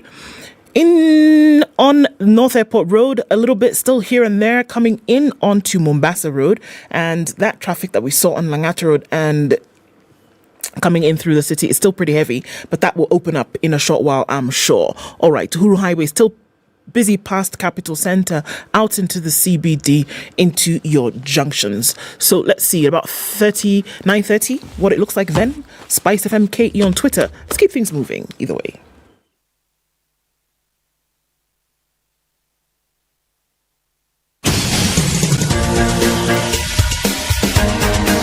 This is the Situation Room, the home of hard-hitting political commentary and penetrating insights about the state of the nation. This is a talk radio experience like no other. The Situation Room, a place for hard truths, debates, and elevated conversations. The Situation Room, witty, political, engaging, deep, controversial. In the room, we have C.T. Muga, researcher, academic, seasoned political observer, a fountain of wisdom in these politically uncertain times. Ndu Okoh, Nigerian by birth, Kenyan by choice, communications expert, Pan-Africanist, a truth seeker and believer in people power, and Eric Latiff, agent provocateur, the man in the chair, seasoned journalist, news hound, a man who believes in punching up, not down.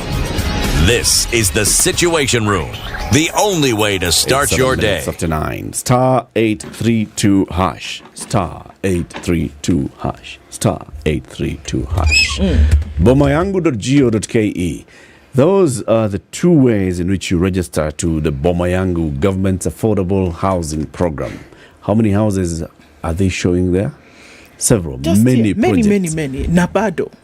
Yeah, so it's a Nabado situation. Yes. Many houses that are being developed, different, 290 constituencies around the country. Each and every one of them will have some elements of the Boma Yangu project. So no reason why you cannot register. So what are they asking you to do? Log on or, dial on your phone. You register, you start to save. Once you get to 12.5% of the actual cost of the house, guess what? You can get into it and a house will be allocated to you. You can move in and continue to pay towards ownership. It's the government platform for housing ownership in this country. Click on that register thing you see. Which one? Register is here. Where are you? Top right. Where's right? This is right. The other right. Thank you very much. Register. So you can register home applicants, and then it's great because there's home applicants in the diaspora, there's organized groups, you can be a property developer, you want to, and then micro, small and medium enterprises also come into this, artisans. So there are many options there for many people. So you can apply to own a home if you live here, you can apply to own a home if you live outside of the country, you can do it as a group, many options. And the government is saying, this can work. Click on home applicant. Home applicant. And do you register? This account is for those who are applying for a home. Yes, it is. As individuals. TikTok. Voila. All right. So you put in your ID number or your email address. Right. And then you sign up with a password, and then you get into it. CT already did this. He paid the obligatory 200 shillings and has started to save. Say yes. Yes. Very good. And so in a short time, when he would have identified the house that he wants, then his savings will go towards 12.5% of that. Say yes again. Yes. Very good. And that is how it's going to happen. And then he'll own a home, and then he'll invite us all for the goat eating. Say yes one more time. Yes. Thank you very much. Very good. Into any of these homes, bomayangu.go.ke. That man who's saying yes, he's waiting for Thursday, because Thursday he's watching episode 4 of Faithless. And that is after I have binge watched 2 and 3. The movie 2 and the movie 3. The movie episodes. Yes. 2 and 3. Yes. Of Faithless. So when we get here, the stories I'll be telling you guys. Friday. I'll even know where the bodies are buried. You'll have everything. I'll have everything. You'll be telling us all the stories. Faithless on Showmax. Register today. If you haven't signed up, sign up today. If you haven't paid the latest subscription, pay up your latest subscription and enjoy one of Showmax's originals, Faithless. We have a guest who's joining us in the studio. He's not a guest in this. Well, he's not new to the show. He's been here before. Odhiambo Ramogi. He's an economist and the CEO of an organization called Elim Capital. Odhiambo, good morning. Good morning. No, Ramogi, good morning. Good morning. Thank you for having me in the show. Good to have you again. Yeah. Karibu tena sana. It's always a pleasure to be back in the Situation Room with a polite and very sweet bully telling City to say yes. Yes. 3 times. Karibu. City has the day's proverb. And today's proverbs are from Lesotho. Yes, but pronounced Lesotho. Lesotho. I also thought so. Yes. All right. The proverb. 2 wives, 2 pots of poison. The end. I know. Ramogi was waiting. For the proverb. Sorry. That was a proverb. Yeah. I know it passed by rather swiftly, but that was a proverb. My father had 3. Does that then mean 3 pots of poisons? Yes. Just simple arithmetic. After 1 comes 2, after 2 comes 3. Does the poison increase with the number, or is it? Do they have a? The pots of poison are directly proportional to the number of wives. But then, Ramogi, just so that you understand, I didn't write this proverb, so stop asking me those questions. I would imagine that the white hair means you know a little more. Or he was there. Yes. What's your interpretation of it? Hey, boss. I've never hesitated to interpret his proverbs, but this one. All right, let me ask you. It almost reminds me of that song. No woman, no cry. And the interpretation of that one is, if there's no woman, there's no cry. No. There's no poison. Yeah.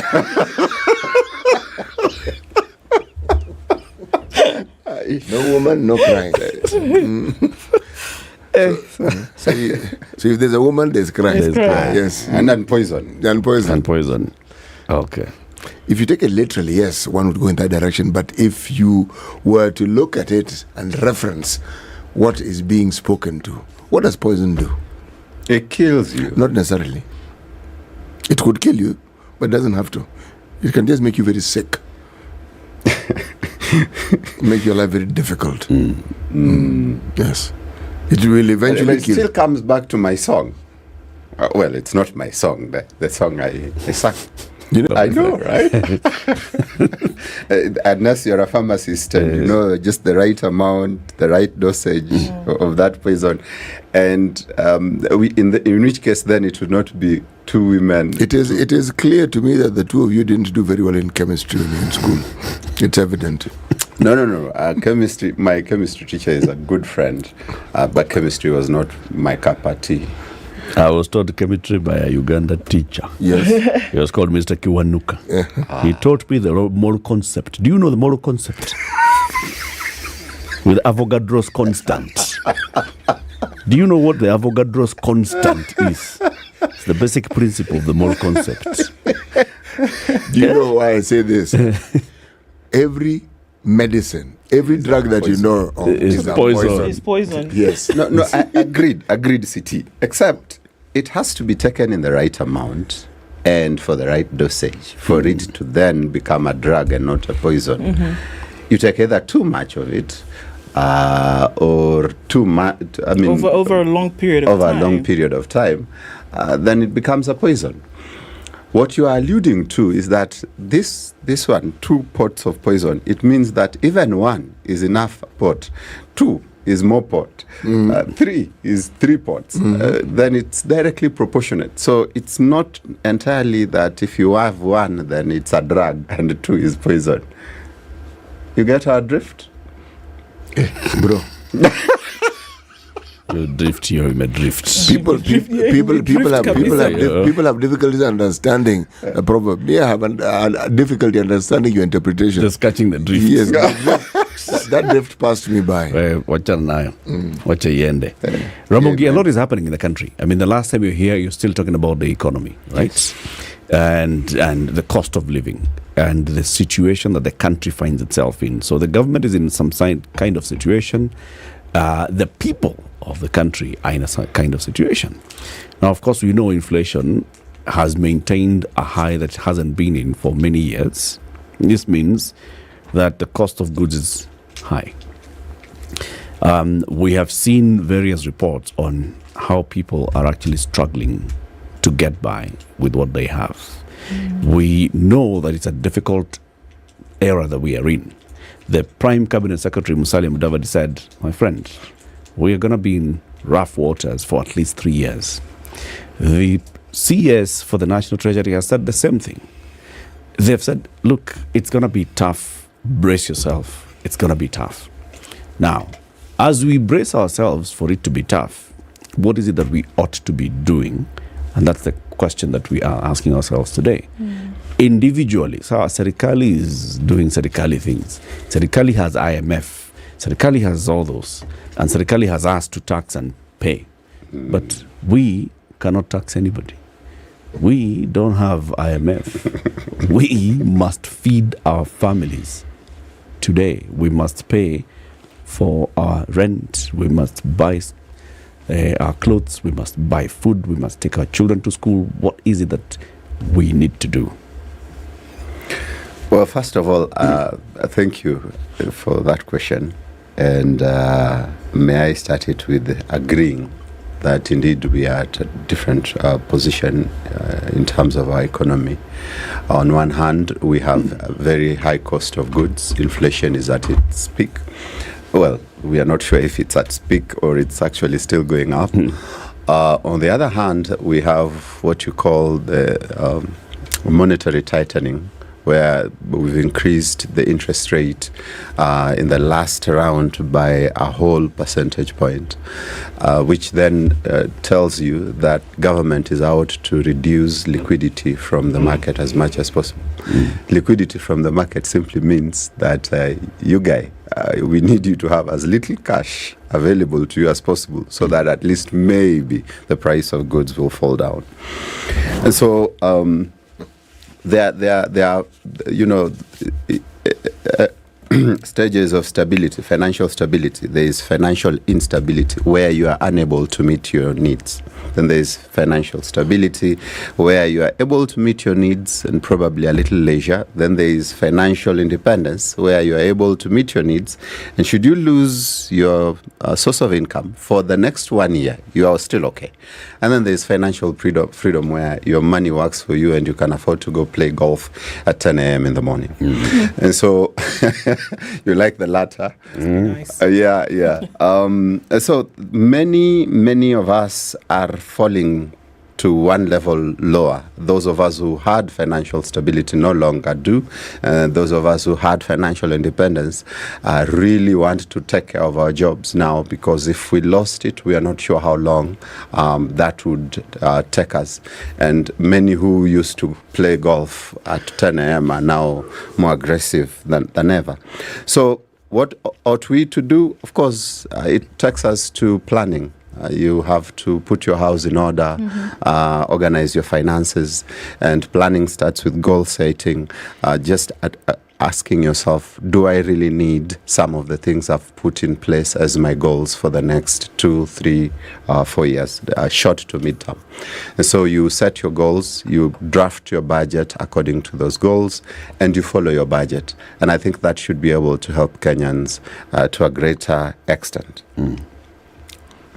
So, everybody's saying the same thing maybe using different language, but essentially saying the same thing: tightening your belts, austerity. But it seems as though there is a part of the country that has no choice but to do that, right? And there's another part of the country that, you could say it, but you're not necessarily going to do it, and they're in the minority. Majority of Kenyans today will have to, you're going to spend a little bit more to buy, a lot more to buy fuel. And so maybe you will drive on certain days and not. And the majority of the people who take public transport, you're going to pay a little bit more for that. Food is a lot more expensive than it was. We're told today that we'll see cost of food reduce a little bit. I don't know how true that will be because of the harvest, But if we are saying that the forecast is not very bright, the sun is not going to be shining in terms of the economy anytime soon, what can people actually practically do to survive? And I think that's where we are right now. While whomever is doing what, cooking, whatever in the atmosphere, today is a reality for people in terms of what you need today. What do people need to do to survive? Well, that's you started by accusing us by saying the same things. Allow me also to accuse you by saying you're asking the same questions that everyone is asking, and by that attempt to answer it, because I don't think I can find all the answers. Of course, when you are looking at a crisis, a financial crisis, as we are in, or as is pending, then there are two sides of the coin, which is the income side and the expenditure side. Now, first of all, it is important to have this conversation after we have established that you have a source of income. Either it's a job, or you're in gigs, or you have a business that's running. But it's important that we have this conversation when you have a job, because that job then now empowers you to do all the things that you need to do to survive. And if, for example, you have a job and you have opportunities to do consulting, opportunities to go for gigs in the entertainment space, I think they call them that, then I think that is in order. You need to be more aggressive to ensure that you boost your income side, so that then you have more income coming to you, and that now empowers you to have more liquidity. Because in a financial crisis, you know that liquidity is king. But on the expenditure side, I agree that, yes, the cost of a few food items might go down, but there are still adjustments that we can make. Whether it's in terms of where you live, whether it's in terms of buying bulk, whether it's in terms of ensuring that there maybe you had some stuff and you can let some go. And this applies both to businesses and individuals, because if you're a business and you have extra stuff, it is important that you just be polite and tell some of your people it's good, but we have to let you go. I'm not sure if you answered. You still look like you. Well, I mean, just because it's still a difficult, even if those responses are practical in terms of what folks ought to do, they're difficult decisions to make. Absolutely. You know, it's a difficult position to be in. It doesn't matter what your income is. It doesn't matter at what social level of social strata you are. It is a difficult decision to make. Probably a little bit more painful in the eye of the fact that if decisions had been made better, truth of the matter is that the majority of the population would not be in the situation in which they are. External factors, global factors notwithstanding. Absolutely. That there are decisions that could have been made better. And so I think that's what would make the situation a little bit more difficult, because it could have been avoided. It could have been avoided. And yes, we find ourselves in a position where we are going to pay for the sins of our leaders, and we are going to pay dearly. But what you're saying is there needs to be adjustments, and they will be painful, and that is the truth of the matter. And in those adjustments, of course, I know some people whose cars are gathering dust, and they're using public transport right now. I know of guys who use Uber because they don't want to, they have let go of their vehicles for hire, etc. Just to ensure that your income actually attempts to meet your expenditure, because that is where we are. You know, every time I listen to this discussion about supply and demand, I get the impression that one is talking about people who live in urban areas and people who are not subsistence farmers and people who have to have money in order to buy food. But because there is a side of our economy where people don't necessarily buy food. They may buy inputs, but they feed themselves. They don't wake up to go to the market to get the subsistence that they need, not on a daily basis. Now, when we read, and the article that Ndu read, we all read it in the papers. I read it and I wondered, because it's actually in the Standard. But I marveled and said, food prices start to drop as harvesting begins. One sees that happening. But then, it's seasonal. Yeah. What then happens when the seasons change? They go back up. Yes. Now, who do they go back up for? Does this represent the vast majority of the people who live in this country? For instance, if you say the price of maize is not going to go down because the harvest is not going to be as bountiful as anticipated, the farmer who grows maize for subsistence existence but also sells some, his consumption will probably remain more or less the same, and the people around him. But those who have to buy are the ones who are going, no. And I'll tell you why. Because, first of all, production levels in the rural areas have gone down. Why? Years of overuse, perhaps. But I know that for example, we used to harvest when I was younger, and what they harvest now is worlds apart. One. Two, I think that is why one of the reasons why, for all of a sudden, fertilizers have become very important, unlike they were before. So, two, we do not have adequate or good storage systems. So you find that even though the food is kidogo, you want to sell half of it so that then you can get things like cooking oil, you can get things like sugar, you can get things that you probably need in the family, like soap. So the other half that remains will probably take you for another 6 weeks, 7 weeks maybe. And then you're back to, you need to buy food and you also need to buy these other items. So when we say, for example, that the cost of living is going to affect only the guys in the urban areas, it's a lie. The people there is hunger in the rural areas, something which was not a reality in the past. I promised my discussion on the article, and I said... the article, as you rightly adjudged, talks of the season. That in the season we are in, everybody is going to experience a bounty, the beauty of a bounty harvest. So when that harvest happens, we are all going to be happy, both in the urban area and the rural area.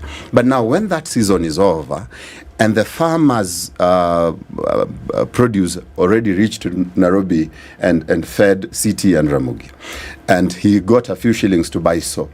And somehow there are those middlemen who just kept it until when now the excess in the market has dried up, and then now they start releasing what they kept somewhere September, October. The prices will go up, and both the farmer and city will feel those price increases. You know, the reason why I bring this discussion up is because we always talk about the bulk of our population being in the rural areas. That is accurate. But apart from the overuse of land, land is a factor of production, but there's also the simple issue of the other factor of production, human labor. The human labor that existed in the time gone by to work on the farms, does it still exist? It doesn't. But if I can also add, there's also climate change. Yes. That has affected production in some of those areas. You see, climate change, believe me, has been there for the longest time. This is not an invention of the 21st century. Okay? Drought didn't come with the 21st century. Drought was always there. But even when it comes to storing food and finding and determining and working with the cycles that we had, climate change may have disturbed that cycle, so you're not really quite sure what is going to happen when. The point I'm trying to get at is this. The issue of food and the issue of the cost of living has gone beyond subsistence farming. And the reason is because if you look at the push that we have towards urbanization, more and more people, you used to call it urban drift in the early days when people were in the rural areas and the move of people from rural areas to the urban. But centers that can be called urban are on the increase. So the discussion about subsistence farming and small-scale farmers is a completely different discussion. But the other discussion, which is a reality, is that there are parts of a country like Kenya where people produce more food than they can actually consume and they sell it. So the issue of value addition, the issue of what you do with it when the season is there, beyond feeding cabbages to cows and tomatoes to donkeys, that, in my mind, is a discussion that we keep touching on. Yeah. We were discussing in the studio and talking about the the National Cereals and Produce Board. Yeah. NCPB. Yes. And what they were set up to do, which they don't seem to do. Now, if the discussion is about storage, this was one of the things that they were supposed to do. So in the unlikely event, as we now see it, of a bumper harvest, and if there's a lot of food and the prices go down, they acted as a stabilizing force, specifically for grains. Meaning the government would come in and buy at a reasonable price so that the farmer doesn't actually lose. But then also have it in storage so that when there is less food, then comes in the discussion of what you call strategic reserves. Okay? Now, in the absence of that, because it doesn't exist, okay, with the vagaries of climate change, which we blame everything for, and with the cost of living as we speak, and not, you see, there's something that a lady called Carol Musyoka referred to yesterday, okay, the black economy, where these people in the rural areas are supported by people who live in town, okay? So even the discussion around it is not just that somebody farms. There's an entire ecosystem of support that makes very many things possible. Yeah. Now, are we saying that system has also broken down so that if the urban person who earns money cannot earn money, then it's not the farming and the subsistence farming that is in trouble. This person who supports that system back home, if they're unable to, then that system back home also starts collapsing. Well, the system started collapsing kitambo, but perhaps just to comment on the policy issue you raised as to the real issue is food security and the need for strategic reserves and the need for value addition and in some instances even the need for just transporting that food from the high growth areas to the low growth areas where it's needed, because sometimes you find that the price of one sack of maize in Eldoret and Kisumu is 3,000 difference. And it's just a matter of just transporting it and having perhaps some reserves in Kisumu. And so those policy issues are real and they are with us. And you know how much hammer we've hit around just those issues. But now coming now to the microeconomic issues that I had in mind, which is how then does an individual survive? If yes, you are right that the system has actually fallen because, for example, if guys are to farm in the village, I will need to send money.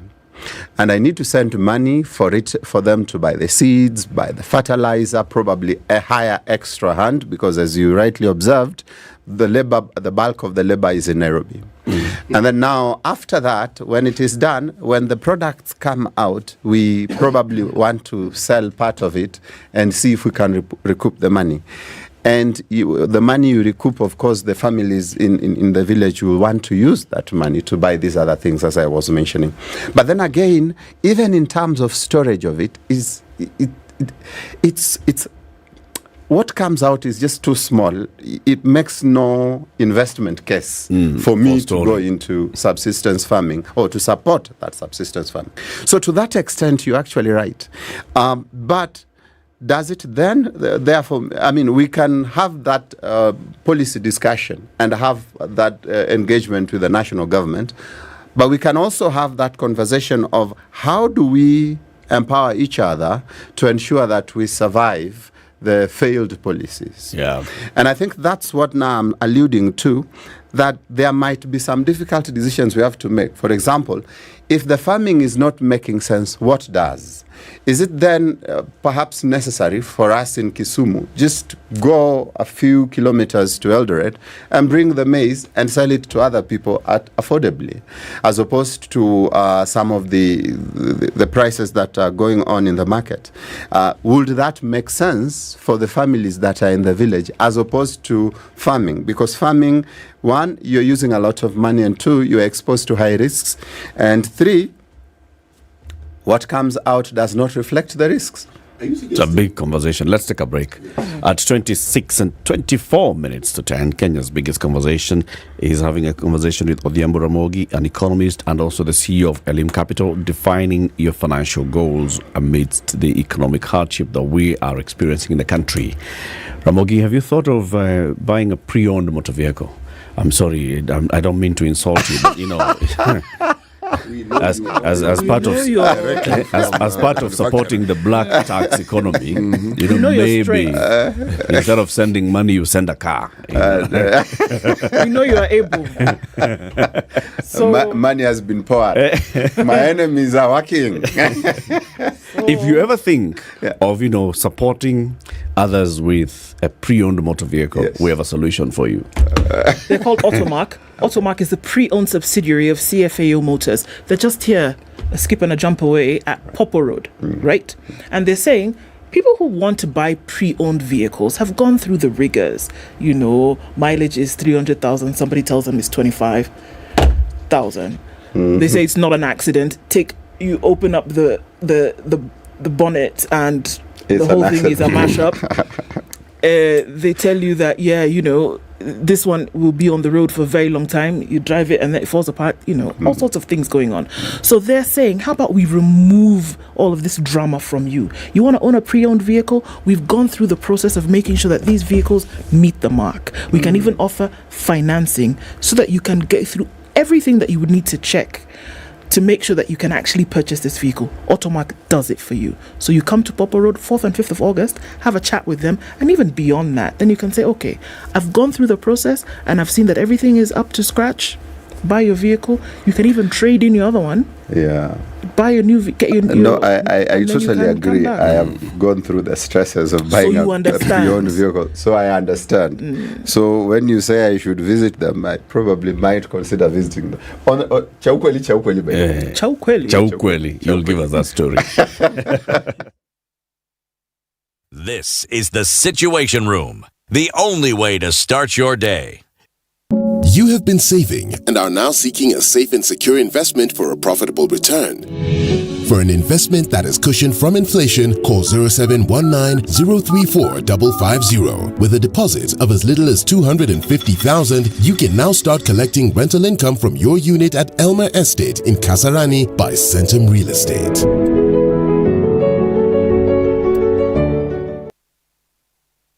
Hey, you're good? It's been a minute. I don't see you at the apartments these days. I'm good when I moved. Better job, a better pay, more rent, huh? Wapi Omera, call me homeowner. Yeah, right. What are you talking about? Listen, I was tired of paying rent. So, I remember I always told you, I need my own place. Where? See, you must be earning a pretty penny to have bought a house or even be paying a mortgage. No. I got on to Boma Yangu. It's a government-owned project for affordable housing. Now, what is that? Live the dream, owning your home. Log on to www.bomayangu.co.ke or dial *832# or walk into any Huduma Center countrywide and start your journey towards home ownership today.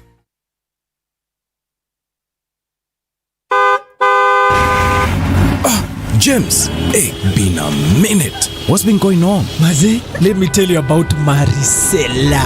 Okay. She has wizard me anywhere. She's the best. She's reliable. She takes me to places I've never been, man. Akona quality, yani. She's never let me down. And I'm so glad she's in my life. Wait, who are you talking about? I see my car, man. Who did you think I was talking about? Ebu, tell me more about this Maricela. Where did you meet and how can I get in? Are you tired of searching high and low for a pre-owned car? Introducing Automark by CFAO, your one-stop destination for quality pre-owned vehicles. Visit us today at Bellevue along Popo Road South Sea or give us a call on 0711 050 000 to make the first step towards your dream car. Automark by CFAO. Cloudy conditions in Nairobi. This morning we'll see highs of 22 and lows of 13. It's sunny at 21 in Nakuru and cloudy at 16 in Nyeri. 18 and mostly sunny in Eldoret, going to highs of 24. And in Mombasa it's 25. It's 27 in Malindi and 24 in a mostly sunny Kisumu, and it's sunny at 22 in Kakamega. At 22, Kampala is mostly cloudy. It's sunny at 27 in Dar es Salaam, and Johannesburg warming up after the fog is 9 degrees. It's 25 and cloudy in Lagos and 22 and sunny in Kinshasa. Beijing will go to highs of 33, inching closer to Tuesday evening, and at 15, Paris is now cloudy after the rain. It's 14 and sunny in London and 24 and clear in New York.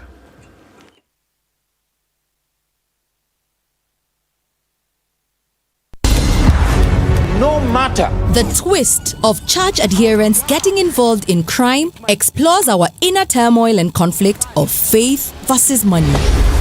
Kubaya. We don't have enough money. Kwani, how bad is it? It's really bad. Find out how actions and sins are justified as being for the greater good in Faithless. Do what you have to do, because if not... Tune in to Sugar and Spice to find out more about Faithless and why you should subscribe to Showmax. You have nothing to fear. Bizarre Bazaar Festival July edition Saturday 29th and Sunday 30th July 9 a.m. to 6 p.m. daily. Largest, most entertaining open air market, food court, live entertainment, kids activities, fun family friendly event at Kenya School of TVET Gigiri. Release the strap. More info at BizBaz Events on socials. You have been saving and are now seeking a safe and secure investment for a profitable return. For an investment that is cushioned from inflation, call 0740-400-215. You can now start collecting rental income from your unit at 1255 Palm Ridge in Kilifi by Vipingo Development. Take the money. Who's gonna know? Cain won't rest until he finds you. You could run and go far away. Think about your role in the church. No one will know. It'll be your own secret. I am warning you.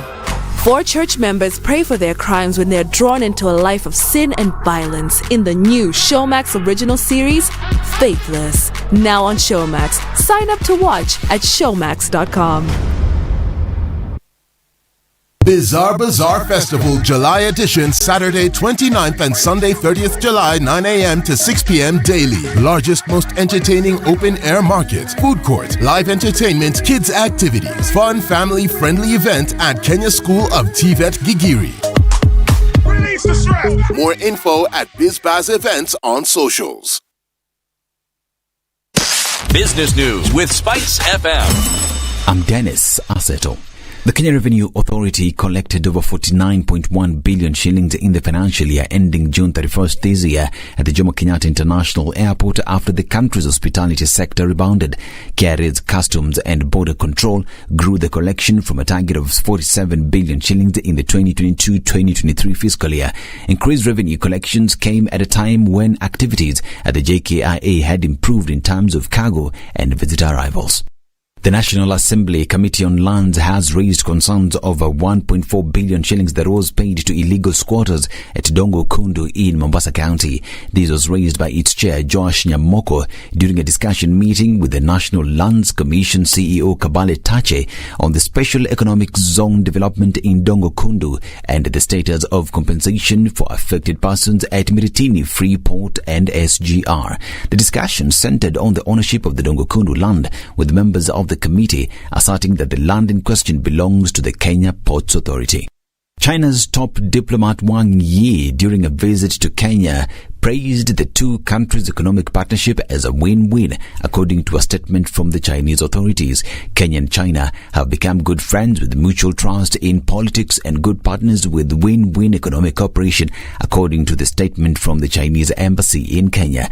With the most dynamic economy in East Africa, Kenya is considered by the international community as a stable democracy in a troubled region. China is the second largest lender to Kenya after the World Bank. Stima Investment Cooperative Society Limited will be putting up a residential apartment in Ngara worth over 884 million shillings. The proposed 21-story apartment block consists of 449 residential units, including 235 one-bedroom apartment and 214 studio apartments, while the ground floor will be reserved for commercial purposes such as cafeterias. The first floor will serve as parking spaces. For Spice Business, I'm Dennis Aseto. Mature, intelligent talk every morning. Spice up yourself.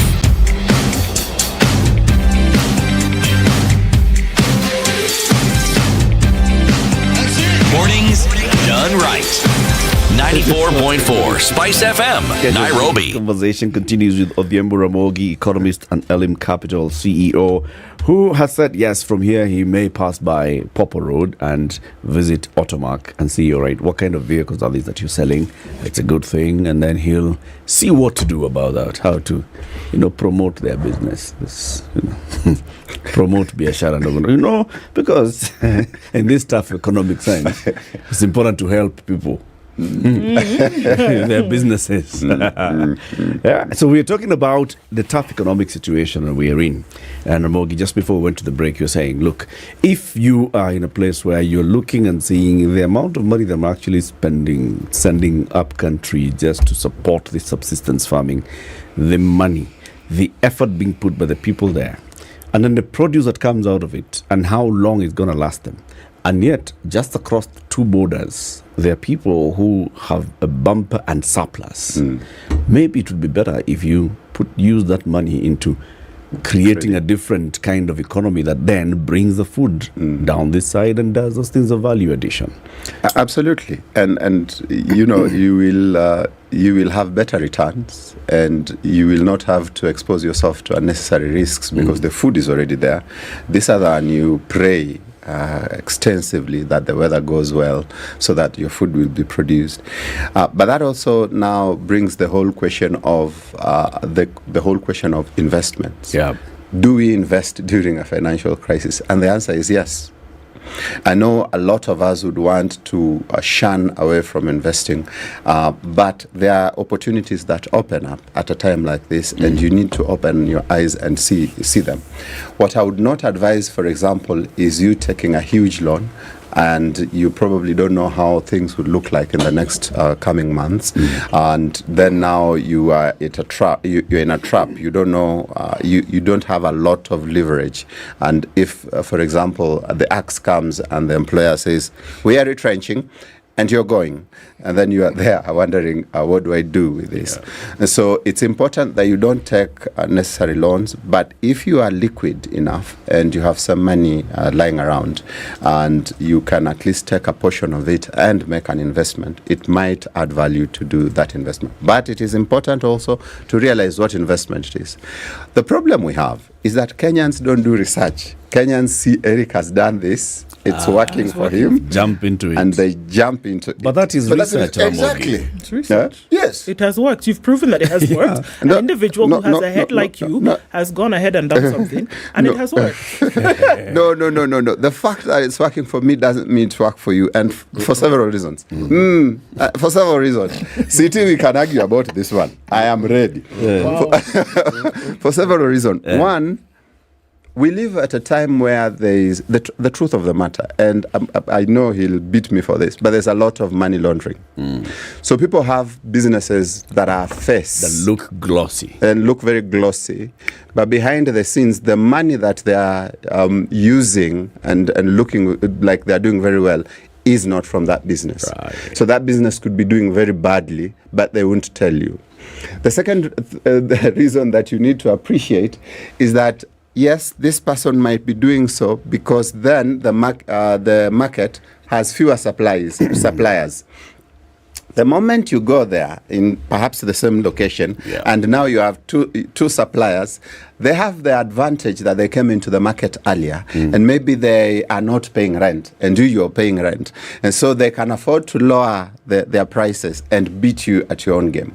And so you need to appreciate the logistical issues around it as regards to location, as regards to whether this person is paying rent, if you're paying rent, and how the cost of production look like, before you just go into a business because it's doing well for someone else.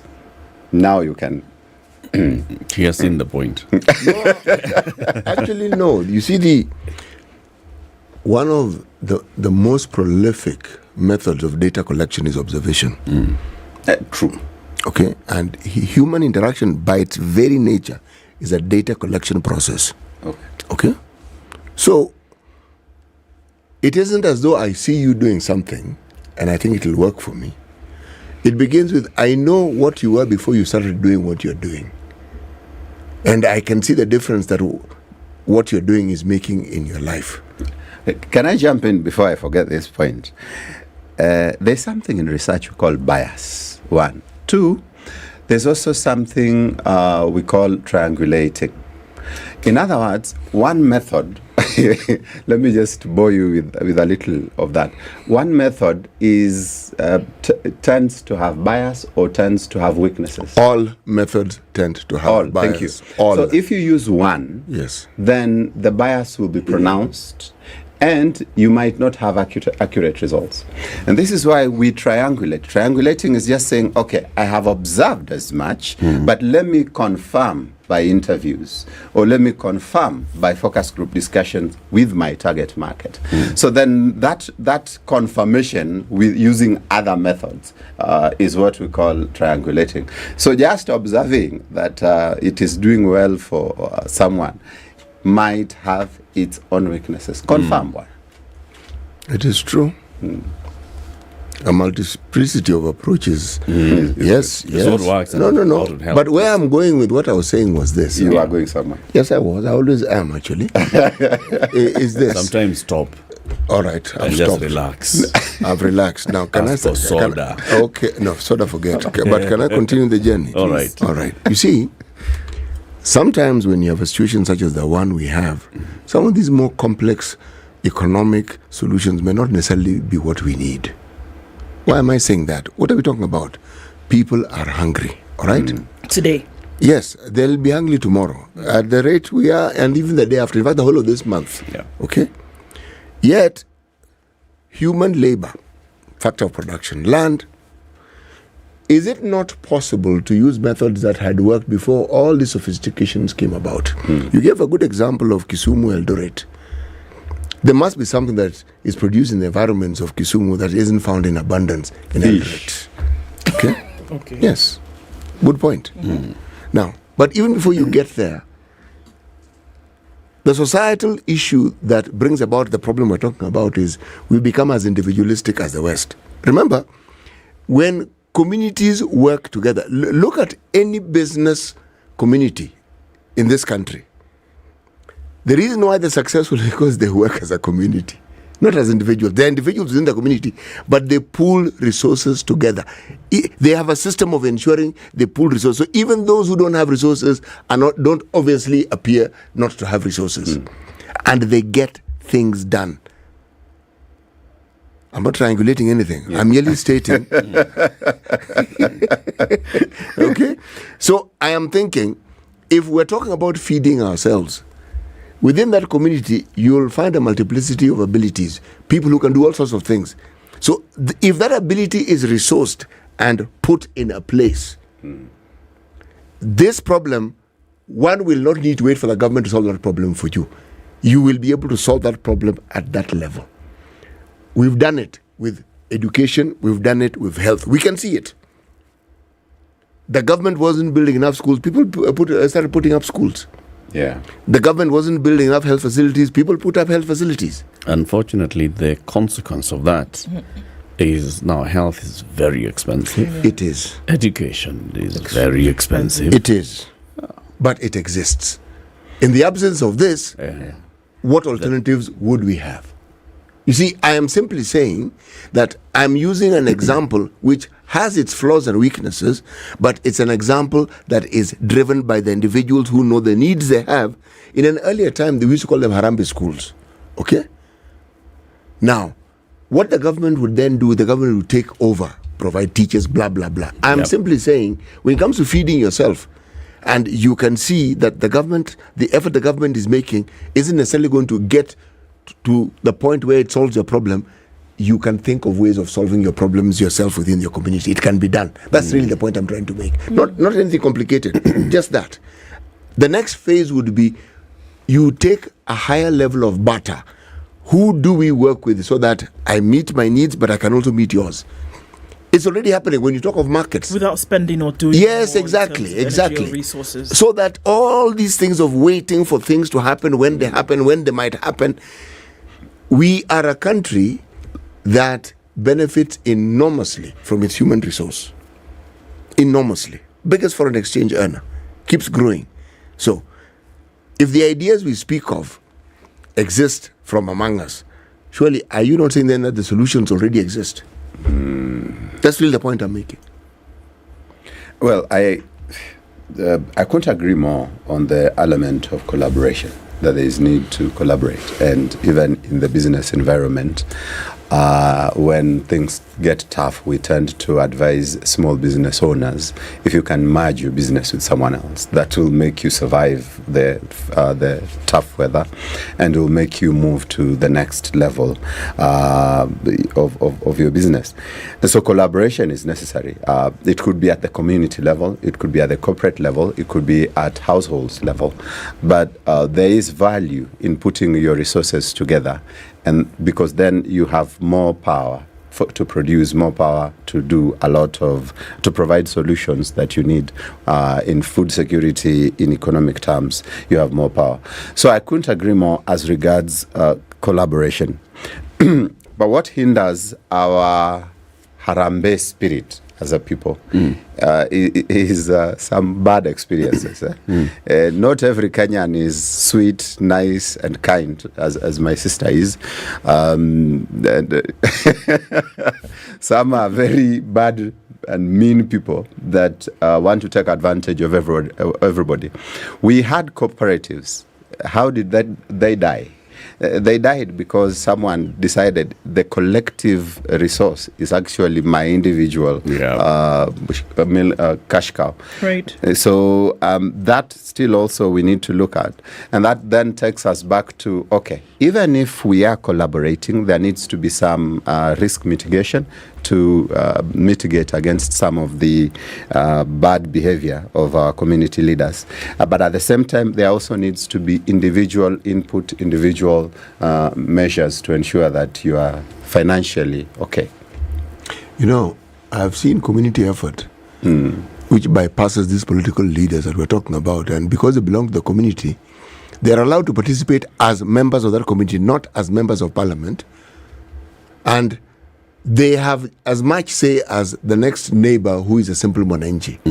You see, the constitutional power that we are given as citizens of this country is something we never use. We abrogated it. We actually sold it rather cheaply, if you ask me. This is how you exercise that right, because it helps you and the people around you. It makes it possible. Most of us remember a time when you visit a relative at home, you are always seen off with a chicken or something or some maize. That doesn't happen anymore. Yeah. Nikubaya. It started being kubaya a long time ago. Essentially, what we're saying here is that, the need for communities to come back together in a way in which they then became formalized into cooperatives, where people were doing one thing, sharing with the other person. It seems as though that needs to come back. And you don't need to go to the rural areas, even just where we live. Former chama. Yes, chatting, so that in that enclave you are able to help each other, so that life isn't hard or excessively hard. This is a conversation that we need to continue and keep having because it's an ongoing concern. But Ramogi, thank you very much for joining us today. That was it. It was a great pleasure to be back here. And it looks like I survived the lion's den one more time. Obiambo Ramogi, he's an economist. He's the CEO of Elim Capital, and he's been our guest this morning. Thank you for tuning in to Kenya's biggest conversation. It's 10 a.m. Have a lovely day.